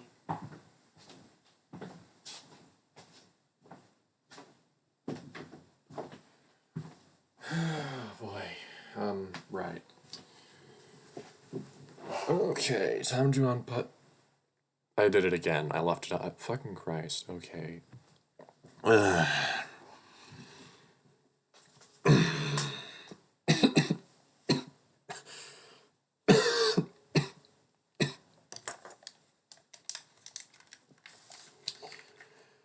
Okay, I'm back. Booyah. The next hour was spent helping the occasional customer with small purchases. Before I knew it, 11 a.m. had struck. Pat appeared on cue and invited me to follow him to the cafe. Lunch rush must be starting. The caller directs me behind the cafe's counter. All right, I'm gonna make this real simple for you today, so I don't overload your brain. Overload my brain? Were you the one trying to organize my train itinerary? Have you ever bussed before? Have I ever what now? Bossed like bussing tables. Makes a circular wiping gesture with his paw. Oh, like clean them and stuff? After the customers leave, you gotta clean up after them. Some on ice and use bus tubs on top of the trash cans to put their dirty dishes. Some don't. Overall, you just need to make sure the tables look nice and the bus tubs and the trash cans are empty. Just meant to do today. I'm feeling a little blindsided by this new task. Oh, okay. Sure, I can do that. We'll get you behind the counter at some point, but I just think it's best to stick with something simple today. Gives me a cheeky smile, so I guess being low on the totem pole means I'm doing the dirty work. Then I guess whatever floats their boat, I'll do what I must to get a paycheck. Pap gives me an apron and shows me the closet where all the cleaning supplies are kept. Gives me the crash course in bussing tables, and in no time we were ready for the rush. Pace was beginning to pick up and we were officially busy. Chester appeared to lend a helping Paul too. Found myself pacing around the dining room and kitchen during the rush. Peak hour was right around noon. Everything was going at a busy but steady pace. All in all, this wasn't the worst. Manual labor at least allowed me to shut up my brain for a short time. Mostly ignore about the customers. It helps keep me on track. At around 1, things started to die down a little bit. Customers came in at noon were either sat at their tables or left with their to-go orders. I had a quick moment to catch my breath back in the kitchen. There's a small window in the wall that separates the behind-the-counter space from the kitchen. In case you can't technically call it a window, it doesn't have any glass, it's just a square-shaped hole in the wall. You can see the 3 men on the other side still catching up on their work. Chester catches a glance at me in the kitchen and puts down what he's doing. Makes his way over to the door that separates the 2 areas. Oh, fuck, so remember for standing around? Shit. Chester enters the kitchen and approaches me. Hey, bud, you did great out there. Ah, thanks. Sweet Jesus, he's complimenting me. Yeah, thanks. I wasn't really expecting to be doing any of this today. I know, I'm sorry. Usually someone behind the counter handles busing. We just wanted you to get some exposure to how the cafe handles during lunch. I won't ask you to do this every day. Well, that's really if I don't hate busing, but I think my talents are better suited for best used for other tasks. Things are slowing down now, though. Pet can take care of busing. Why don't you go on your break now? What about all these dirty dishes, though? Oh, don't worry. I'll take care of all that. Oh, boss stepping to doing the dishes? Well, I'll be damned. Sure, I can stick around longer if you need. As if on cue, my stomach makes a wretched growling noise that was clearly audible to Chester. Oh, I'm definitely sure. I need to make sure you're well fed and energized for overtime tonight.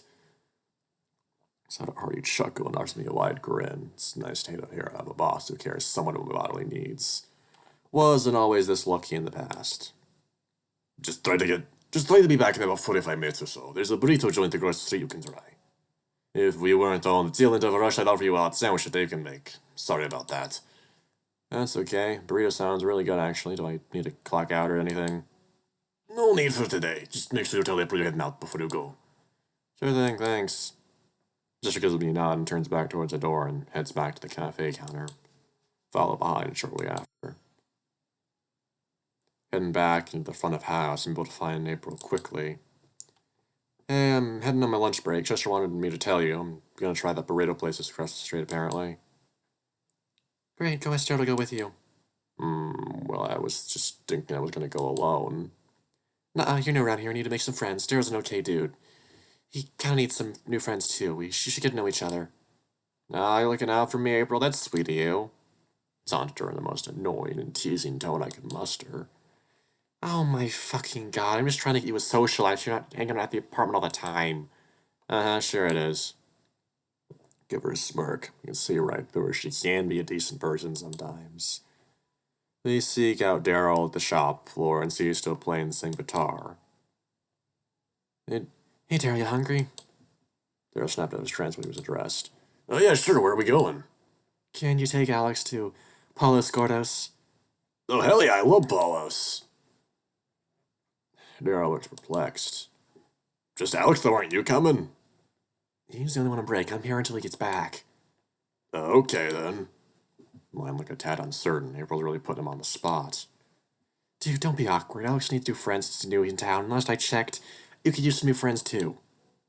Lion went on quite a facial journey in response to that statement. First he looked indignant, ready to try to fire some kind of comeback, but then looked a tad ejected. Guess he realized April was some sort of point. Drooped his gaze towards me and gave me a half-hearted smile. Yeah, sure, we can get some Palos. He shuts up the amp, unplugs the guitar, and passes it to April, who takes it in a pause. See you guys in a bit. What the fuck is going on?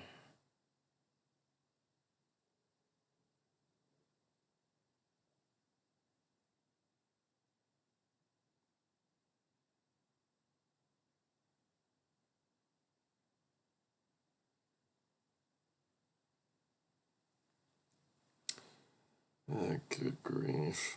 She departs to put the guitar back in its proper place. Let's get going. It's just across the street. We can walk there. Sounds good. We crossed the street and successfully trekked to Palos Gordos without incident. We made it here without conversation either. I really couldn't think of anything to say to Lion. I just let him lead the way to the restaurant. Now we're here, though, I can at least get the ball rolling by asking about the place. So, what's good here? Well, they have the Southwest Thai food you expect. I'd say go for a burrito or burrito bowl. They prepare the chicken a variety of ways, so you can pick out what you like. Merkel behind the counter took our orders when it was our turn in line. Lion ordered our meals and found a nice booth to park ourselves. I've never been to a restaurant like this before. I'm excited to see it was at Daryl's hype. You've never been to a restaurant where you just sit inside it? What? Bruh, have you only eaten fast food in your fucking life? Christ. I robbed a burrito when he removed the lid from his burrito bowl. He also ordered a side of tortilla chips. He's using them as a vehicle to carry small bites of his burrito ingredients to his maw. Both took a few bites and sat in silence. Silence is starting to get awkward. It seems to be happening a lot between the two of us. Really wish I could figure out something, anything to say, but at moments like these, I just freezes up. So, where did you and April's girlfriend live before coming here? He asked between bites. He reached in his shit bag for his next one. A little town called Fairview. Oh, where's that? It's a couple hours north. It's a bit of a hick town. Oh, okay, I'm not really familiar. I don't go north too often. Were you up in the mountains? Oh yeah, house I grew up in was built on the side of a hill. Made things really boring. Couldn't go anywhere without a car. Boo-hoo. Use your imagination. Yeah, I bet. I guess he's a city boy and can't relate to my struggles. Maybe I should compensate on the assumption. Certainly keep the conversation rolling. How about you? Have you been in Douglas your whole life? Born and raised. Brother and I grew up here. My parents decided to move away from the capital. And at the time, they wanted to get away from the hustle and bustle of the big city. Douglas seemed like a perfect place. It was a real cute and quiet town at the time, but 20-some years of urban development later, the places were pretty lively. Really? Haven't much of a chance to explore yet. Oh yeah, the downtown area's been hopping for the past few years. Lots of cute local businesses, lots of art and music, plenty to do. It's nice. It's definitely be a change of pace for me. I'd love to see it. For sure. April, Pat, and I could totally make you and April's girlfriend downtown some night. Oh, never done anything like that before. That sounds exciting. Maybe a fun night for Moria at the very least. That might make it worthwhile. Yeah, that could be fun. Even to smile at me. Conversation has been going well so far. My stress levels have died down. I'm more comfortable. Don't let me think clearly. I can easily conjure some more discussion topics. So, you mentioned your brother. Do you have any other siblings? No, just Vin. Once you count my soon-to-be sister-in-law, Haley. While I smile after seeing if it envelops his face. Then there's my baby niece Rhea. She's 6 months old. That's such a pretty name, isn't it? I get to see her every day since we're all living on a roof. Mom and Dad wanted them all to move into our house so they could help raise her. That doesn't sound. I get bad vibes from that. Vin and Haley still work, so it just made sense. In this economy, not surprising. Very true. Jesus Christ. Daryl took a slight pause to chew more of his meal before moving on to the next thing he wanted to say. Yeah, there's something really special about that little girl. Here, let me show you. He just pocket and pull his phone. He pulls up his phone's lock screen and shows it to me. There she is, isn't she so precious? Surprised with how much wider his smile gets. His eyes were absolutely beaming with pride. On the phone lock screen, I could see a picture of a jubilated Daryl with baby Ray in his lap. She's a precious little lion cub with the sweetest smile I've seen a baby. Genuinely can't decide what's cuter. Lion cub or your Uncle Daryl's obsession with his niece.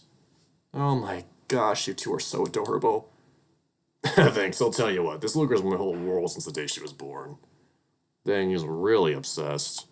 I don't to think about it, I didn't even ask about my nieces and nephews. Just brought up the conversation topic right away once she became tangentially related to the topic of conversation. That's not all said. If I had a precious little being like Rhea in my life, I'd probably be obsessed too. Why'd they name her after Zeus's wife? That's just weird. I think, Rhea. That's right, isn't it? I'm probably dumb. Oh, good grief, I don't fucking care about IGN. IGN's fucking terrible. Be nice. It'd be nice to have a little niece or nephew to help take care of. I'd be the best gay uncle.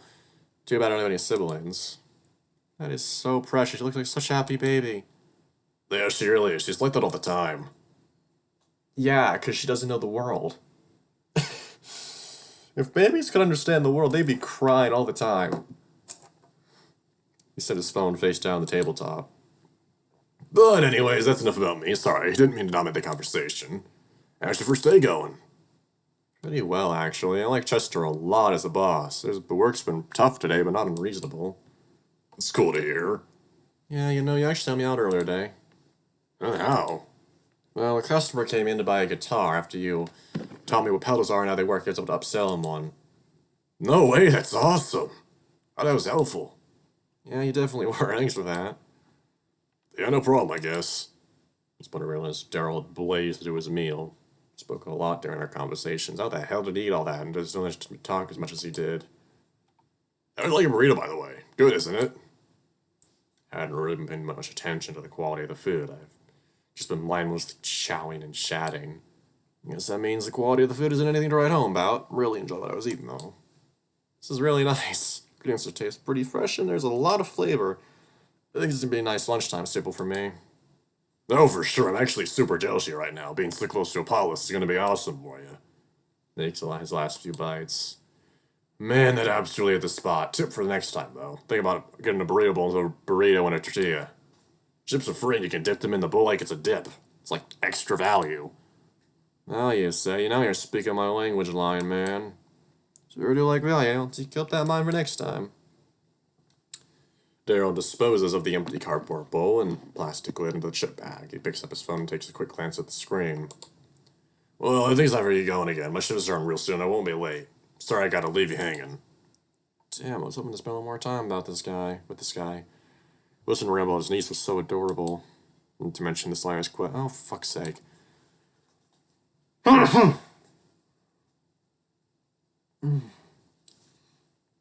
Not sure if he'd ever go for a guy like me, or even if he goes for guys in general. My gaydar isn't really picking up any strong signals from him. I've never understood that concept. I've never been able to detect people are gay or not. I don't fucking understand what people mean when they say that. Like, I am very gay, but I don't go around doing this shit, Jesus. Then again, it's not like my gaydar is a finely tuned instrument. I've been known to be a blizzard and stuff like that. Oh, more related things to me. Great. Maury likes to poke fun at it from time to time. It's okay. I'll wrap up and head back to the shop. It's probably about time for me to get back to work anyway.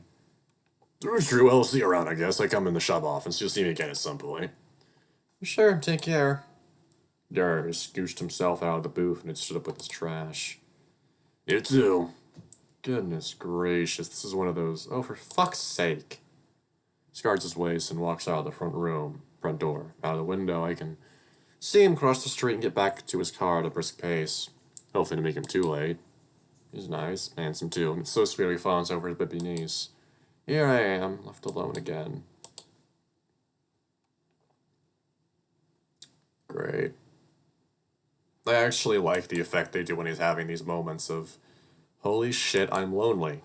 I set down my unfinished quarter of my burrito. I don't think I want any more. I shouldn't eat any more anyway. Maybe if I weren't so fat, I wouldn't be so lonely. Maybe if I weren't such a creep, I would find a nice guy.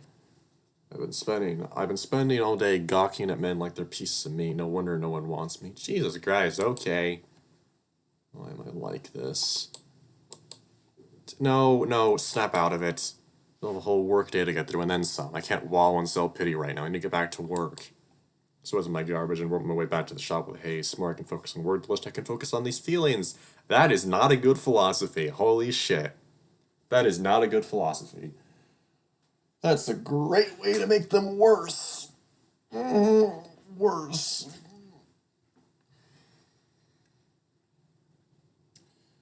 Oh, good grief. Next week is, holy shit, that happened fast. Next week is Christmas. Well, this next weekend. Next weekend, yeah. I dispose of my garbage and work my way back to the shop with, hey, I already read that. I walk back to the shop with little incident, aside from trying to keep the nasty thoughts at bay. Well, I know if I can just keep myself focused on work, it becomes much easier to shove those negative feelings aside. I don't know if this is the healthiest way of dealing with them, but it works. I enter the door and find everyone bored at the counter, and guess things have died down. Hey, I'm back. Go find Pat, he's next for break. Give her a quick nod and go back and complete my new task. Mosey to the dining room to see if I can find Pat or Dave behind the counter. Pat's still behind the register. Hey, guys. Hey, did you go to Potos? I did, and it was good. Never had anything like it before. Really? Potos is a pretty common restaurant chain. How haven't you had it?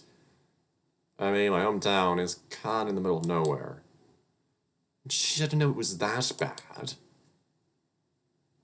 Oh, for fuck's sake. Who cares? Oh my god. Stop with the fucking urban dog shit. Pat turns to address Dave. I'm getting ramen. I'll be back in a bit.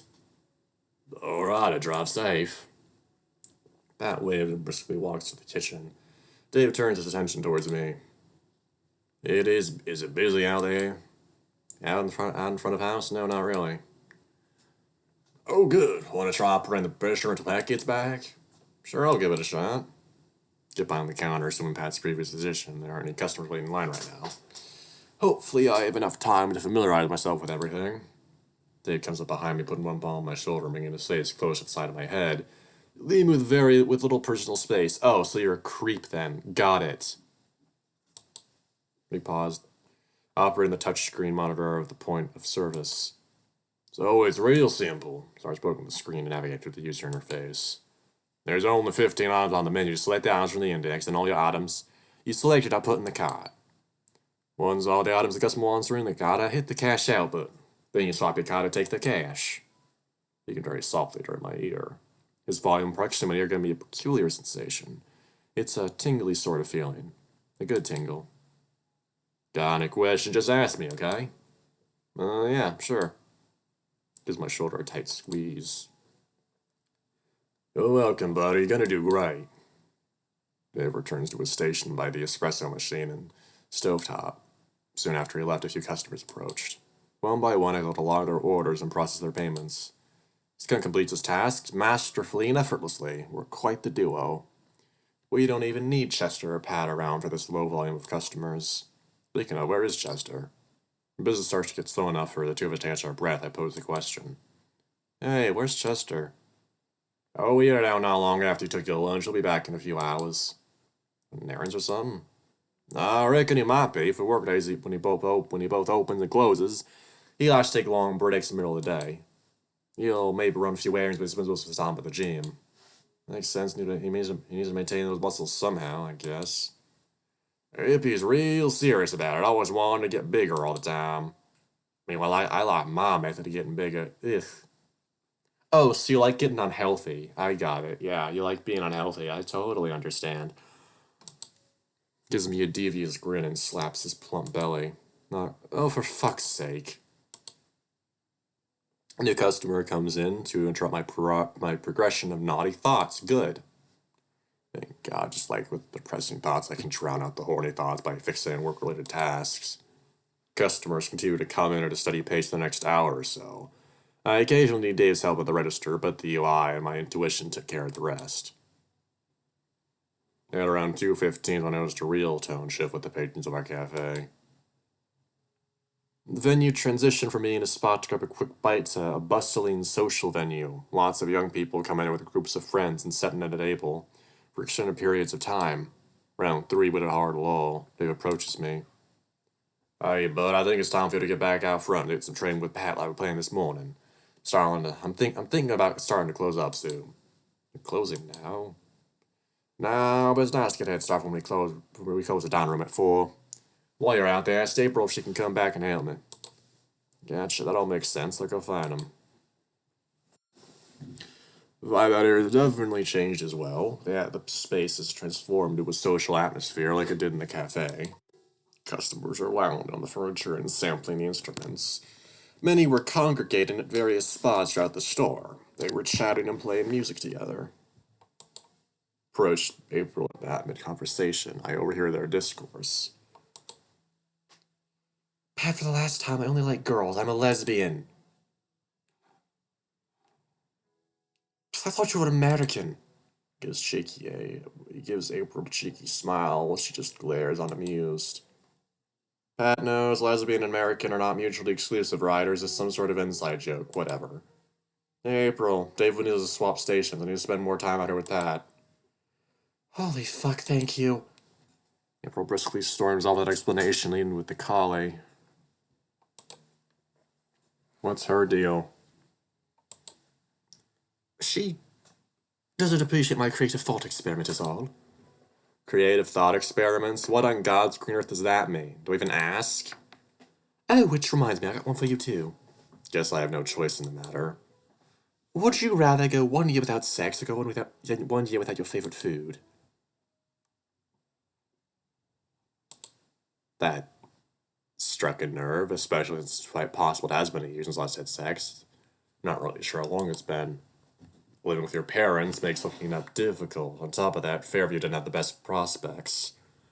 A lot of people frequently hook up acts from married men who were still in the closet looking to cheat on their wives. That's a hard pass for me. Yeah, no shit, holy fuck. Aside from that, it was slim pickings and frequent rejection. Many of the men I messaged could dismiss me because of my weight, my... Okay, or even my species. After all that rejection, I couldn't bring myself to keep using those apps anymore, so I stopped. But for the best, it was a creepy, fat, doofy-looking fox letting nothing going for him, and Pat snapped his digits at me a few inches from my eyes. You okay? He was going off on me. I'm sorry, that question just kind of struck a nerve. Figured I should be honest with him. Don't think lying about how I feel here is going to be reductive for anyone. Oh, gotcha. Sorry, I forget I said anything. He generally was remorseful. Maybe cool it with the improper comments for now. Well, I guess we should focus on training stuff. So, a lot of folks come in during this time of day and want to try out some of the merchandise. Gestures to the many patrons in the store sampling the instruments for sale. Some instruments are labeled with a try me gag. That means the customer just take it and try without permission. The more expensive ones have a tag that say, please ask for assistance. That goes over the general etiquette customers must follow while handling the merchandise. He also gives me some guidelines following up with the customers as they sample an instrument. We spent some time making rounds about the shop, finding players who were trying out the instruments and asking them some quick questions. Based on their answers, Pat was able to gauge whether the customer was looking to only sample or looking to buy. Turns out lots of folks just come in and sample the instruments with no intention to buy anytime soon, just like Daryl did today. However, Pat mentioned that Chester actively encourages this. Being hospitable to these customers helps foster good rapport. Sure, they may not buy today, but they may buy tomorrow, or they'll tell their friends and family where to buy. You can't lose. Plus, even if they don't buy an instrument, they may grab a latte instead. Trying to piece together the functionality of this wild business model that Chester and Dave concocted. I have to give credit to those two. They stumbled onto something great here. I'm glad to get to be a small part of it. The next few hours flew by rather quickly. Just shy of 4, Chester shows up. What are you two doing here? Not causing any trouble, right? Sounds just mostly joking. However, I think he was genuinely worried trouble may be brewing. No, I'm just getting out caught up on a try before you buy policy. Fantastic, great work. He was patted for a pat in the back. The dog flashes his signature toothy grin in response. Well, I can take over from here if you want to go ahead and clock out. Sweet, I'm going then. See you guys tomorrow. Comet made a swift exit. So how are you doing? Getting overwhelmed? Maybe a little. It's a lot for a first day. I understand. There's a lot of new people, a lot of new information, very little time to process it all. Mr. placed a palm on my shoulder. In time, it'll come together. I genuinely couldn't ask for a better first day from you. I could really tell he's being sincere. It's quite relieving to have this assurance. Are you sure you still want to make close down? April's about to leave. This is your last chance to back out. Simply put, I don't want to relax the rest of the day. I have every reason to stay here. First off, I want that overtime money. Secondly, I need to keep my brain occupied. I know if I head home now, the rest of the night is going to be spent in my room alone, endlessly wallowing in self-pity. Need to work until I drop. No, I'm fine. I want the overtime. Great, it's nice to have extra set of paws for closing. Do you normally close by yourself? Normally, no, but since we've been short-staffed lately, I've taken on that responsibility. Mind if I ask why you've been so short-staffed? So far, I think the short staffing is the only piece of the puzzle that I can't figure out. Chester's a great boss. This is a great work environment. The pay isn't bad. What's the catch? Things have been rough these past few months. We lost a couple of staff members. Chester's speech trails off as he breaks his eye contact and glances over at the stage. His expression remains stoic. Replacing them has been tough. I've always had a policy of hiring musicians. However, I've had to be a little more open-minded lately. More often now, it's queer musicians who want to come work for me. And I'm more than happy to provide them with the opportunity. The macho music bro crowd don't really feel comfortable working for a gay man and his husband. Which is fine. Homophobes need not apply. Plus, I value recommendations to good employees very highly. And queer people tend to befriend other queer people. That's where I come in. Nah, that all said, queer musicians come with a lot of baggage. And baggage can cause later problems for me and my bottom line. As much as I want to see you kids grow and learn, I still have business to look after. Every incident serves as a lesson learned, and over the years I've gotten keener to find which qualities I prefer my counters to have and which qualities I need to avoid. And after all that, I became a little too strict to my criteria and wasn't finding anybody. Now I have to consider folks who are less than ideal. Less than ideal? Oh, I see. It's my turn to break eye contact. His expression turns remorseful the instant he realizes the impact of what he had just said. Oh, no, I don't mean you. You've been great today. You really exceed my expectations, and I promise you that's not just empty flattery. I gave him a half-hearted smile. I don't think he meant what he says a personal slight, but it feels like a Freudian slip. What he says out loud, what he believes are in conflict. It's just that I understand that everyone I hire is going to be perfect. Everyone has their strengths and weaknesses. I've just had to reevaluate what strengths and weaknesses I prefer my staff to have, that's all. In your case, the strength is your retail experience that really shined through today. April told me about the distortion pet you have to sell. You mentioned she wanted to give me credit for it. Thanks, April. Upselling the piece of equipment you didn't even know existed yesterday shows a lot of potential. It makes me very happy I decided to give you a chance. Alright, Chester, your attempt at damage control has been successful. Well done. I'm really sorry, bud. I hope you didn't think I meant... It's fine. Don't worry about it. I get what you mean, I promise. Breathe a sigh of relief. Well, alright, well, enough about that. Let's finish some more training. For the next couple hours, Chester fills the gaps left behind from April and Pat's training sessions. There were a lot of minutiae that I was too understandably had to gloss over for the sake of time. Before I knew it was time to start closing, Chester and I worked on a lot of pre-closing type tasks, vacuuming, disinfecting instruments, rearranging merchandise, and so on. 7 p.m. rolled around. It was officially time to call it a night. Once the building was empty and the doors were locked, all that was left was more cleaning and taking out the trash. While I handled the physical labor, Chester worked on cashing out the registers and filling out the associated paperwork. There we go, not much to it. Yeah, not bad at all. Cleaning up a shop like this was all too familiar to me, but I'm left wondering, will I ever have to clean up the cafe? Seems like a whole other beast to tackle. Say, will I ever have to learn to clean the kitchen at some point? Only if you want to learn the work back there. What do you mean, if I want to learn? Well, I'd like to offer all the chance to do a variety of things. That way you can find your niche, you know. That way Pat focuses more on the kitchen stuff. Exactly. The boy is taking liking to baking. Says he wants to get more experience and even try culinary school someday. Wow, good for him. Yeah, I really hope he falls through on it, but we'll see.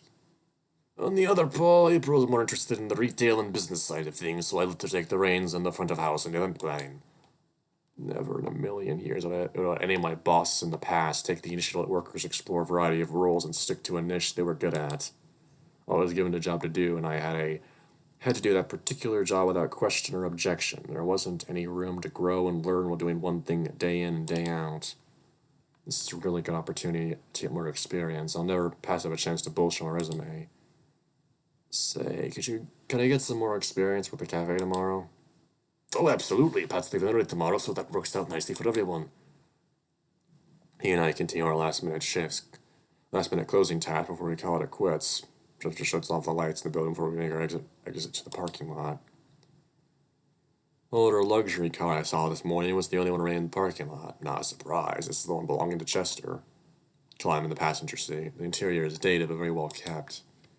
I'm just taking you straight to April's apartment, right? Yep. Easy enough, I know the way. Chester starts up the car and pulls out of the parking lot. So, feeling good about everything so far? Yeah, I guess. I still feel like I have a lot of music terminology to catch up on. Dave, that's your biggest problem. You're gonna do is fine. There's a short stretch of silence before he poses a question to me. So, any chance to have plans on Labor Day weekend? If I recall correctly, Labor Day is about 2 weeks from now. No, I don't think so. Why? Need me to work? Oh, good heavens, no, it's Labor Day. Why would I make you work on a holiday? Shop's not gonna be open on Labor Day? Absolutely not. It's literally a holiday meant to celebrate, relax, and recouping from work. Have your past bosses asked you to work on Labor Day? Uh-huh. I don't think I've had a Labor Day off since I was 16. Just with a devastated sigh. Oh, you poor thing. I forget how rough it is out there sometimes. Oh, that's nothing. I've had to work on Thanksgivings, New Year's, and even Christmas. Good grief, it's just not right. Well, I promise you I'll never ask you to work on any holidays. Honestly, I can take it or leave it. After working on so many holidays, they just become meaningless to me. It's gotten to the point where I've become desensitized to the winter holiday season altogether. There are only so many times you can listen to All I Want for Christmas Is You over the intercom at a workplace where your fur turns green. Anyways, the reason I'm asking is I'm planning a beach trip with our staff. You're invited to join, of course. April's girlfriend is welcome to come along as well. That actually sounds quite nice, but I don't think I can afford a beach trip right now. My bank account took a massive hit from the move. I can't justify it. Well, thanks for offering, but I don't think I can afford that right now. Oh, don't worry about that. Don't worry about affording anything. I'm covering lodging, food, and transportation. You won't have to spend the dime. So it's a free vacation. Well, that changes everything. Shop is going to be closed. I'm not missing out on any potential earnings while being absent. I'm not going to be spending any money either. This is a no-brainer. Then I get to see. Oh, for fuck's sake. In that case, I'm in. Sounds like fun. Great. I also have enough room at the beach house. Everyone to bring a +1. Just something for you to keep in mind. I don't foresee myself taking advantage of that. It's not like I have friends around here outside of Moria, and she's certainly going to be April's +1. For I know we're already pulling to the apartment complex. There's I leave you, good sir. I'll see you tomorrow. For sure. Book on my seatbelt next to the car. Thanks for the ride. My pleasure. Have a good night. You too. Gesture pulls away, and I'm way inside. Oh, okay, good. They're covering it again. Thank God.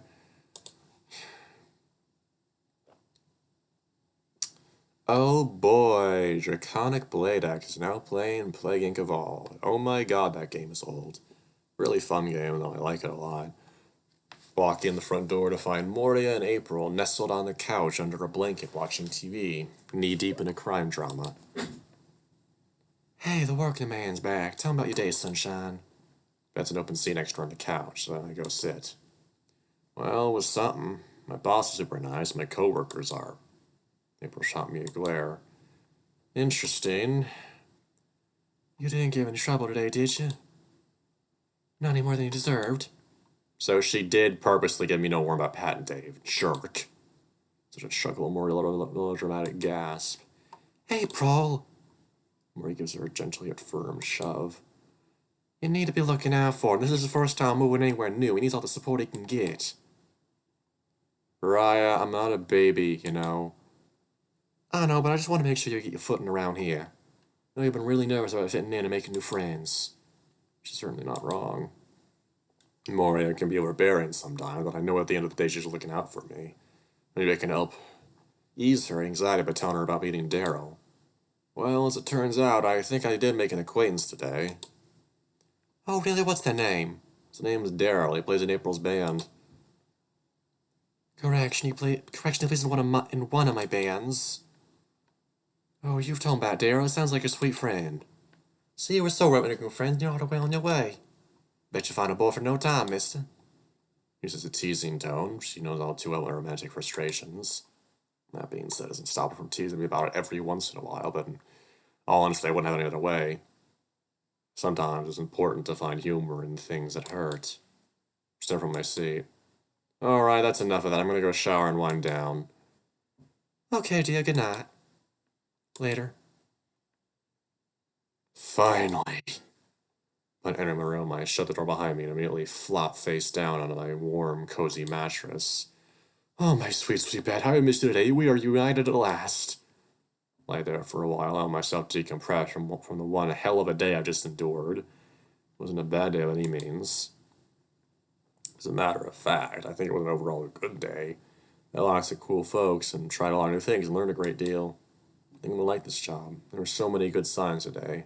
Things were looking up for me, weren't they? Just need to get grip on these negative feelings I've been experiencing. I owe it to myself and to Moira. Moira, I'm guessing. No, Moria, whatever. Need to start making more investment in improving mental health. That note, I think it's time for some. Oh no no no no no no no no no no no no no no no no no. Pause. Okay, it's over. Thank God. That was Oh, okay. I'm as carefree as ever been, just like my little period of bliss this morning. I feel no obligation to the world will act accordingly. Sure, I have to shower in a bit, but for now I just want to Z's.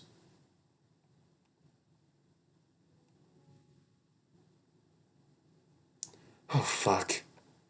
Spring from reclined position, I definitely fell asleep. Check my phone, 8:52 p.m. Oh, thank God it was only for a few minutes. Find a towel in my hamper to wipe off the. I'm able to get it out of my fur, though. If I didn't need a shower before, I certainly didn't now. Wrap the towel around my waist and tiptoe across all my bathroom. I don't show me that again. Jet my towel over the towel bar, set my phone on the counter, run the shower from a towel water and warm up. Oh, I should get some tunes on Spotify before I get in. Should I listen to? Then a little rock and roll today, especially after listening to Daryl play. So I'm inside the shower, the cozy embrace of the warm, falling water ensnare me. Take my time to let the water wash away my troubles. Lazily shampoo and condition my fur while enjoying the lovely music. Indulge in the comfort of the falling water for a few more moments, return the faucet off. And my fur drip for over stepping on the bath mat. Reach for my towel and get away that smell. Oh, god damn it, I'm such an idiot. Why in the hell did I take the son of a... This sign will just blow dry all the way. Not my favorite thing to do. I usually like to pat dry first so I'm not sopping by the time I'm going to blow dry. Switch out my tunes and reach over my sink and grab the cordless blow dryer to get to work on my desaturate my fur. Oh, good grief. This is way too much over detail. I am right at risk of having one of the girls see me nude, though. If Moria catches me, she just laugh it off. If April catches me, I may wake up dead tomorrow. If I can scope out the hall before I cross, it should be okay. Crack open the door to gander outside in the hall. I glance both ways and realize I don't have a line of sight with either girl. Perfect. Retreat back to the bathroom and grab the towel off the rack. Take a moment to find the best way of carrying the towel. A minute. Okay, alright, Ash, no time to lose. Fuck's sake, the fucking boob wall. Why? I turn and. Oh, fuck, it's her. Oh, no, no, no, I fucked up real bad here. I made a calculated risk, but god, am I bad at math. Alex! Fuck, I'm so sorry. I thought I could just dash my room. I checked the hall and didn't see you. What I want to do is make a mad dash in my bedroom, but she's blocking the way. The hall is narrow and she's standing right in the middle. Squeeze past her and that feels completely wrong. Being a man. Okay, wow. Legs are completely frozen in place. No, we go on traps.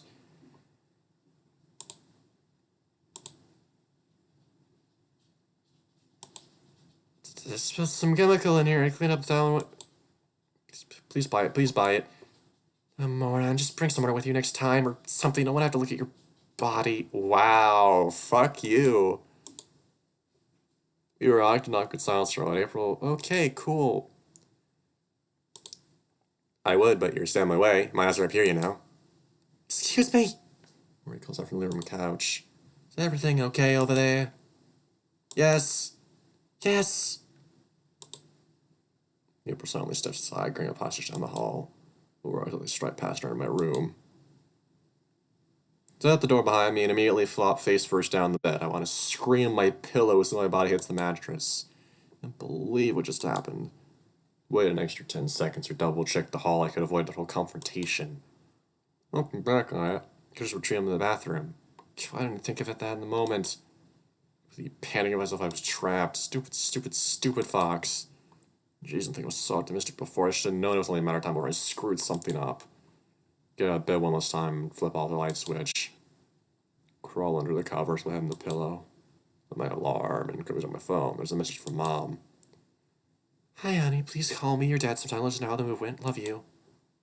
I just sent a reply. If I don't do it now, I'll forget. Hey, Mom. I'm gonna call you later this week. Gonna be really busy. Love you too. Good night. My phone face down the nightstand. I then readjust on my side again, that optimal, comfy position. A lot's happened today. A lot. Haven't felt this exhausted in a long time. Let's see what tomorrow's gonna bring. To be continued, please.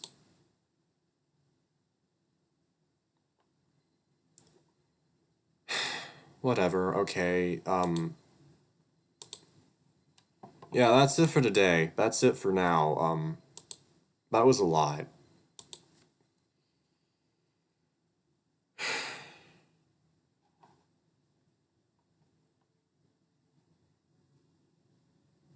It is now 2:21 p.m.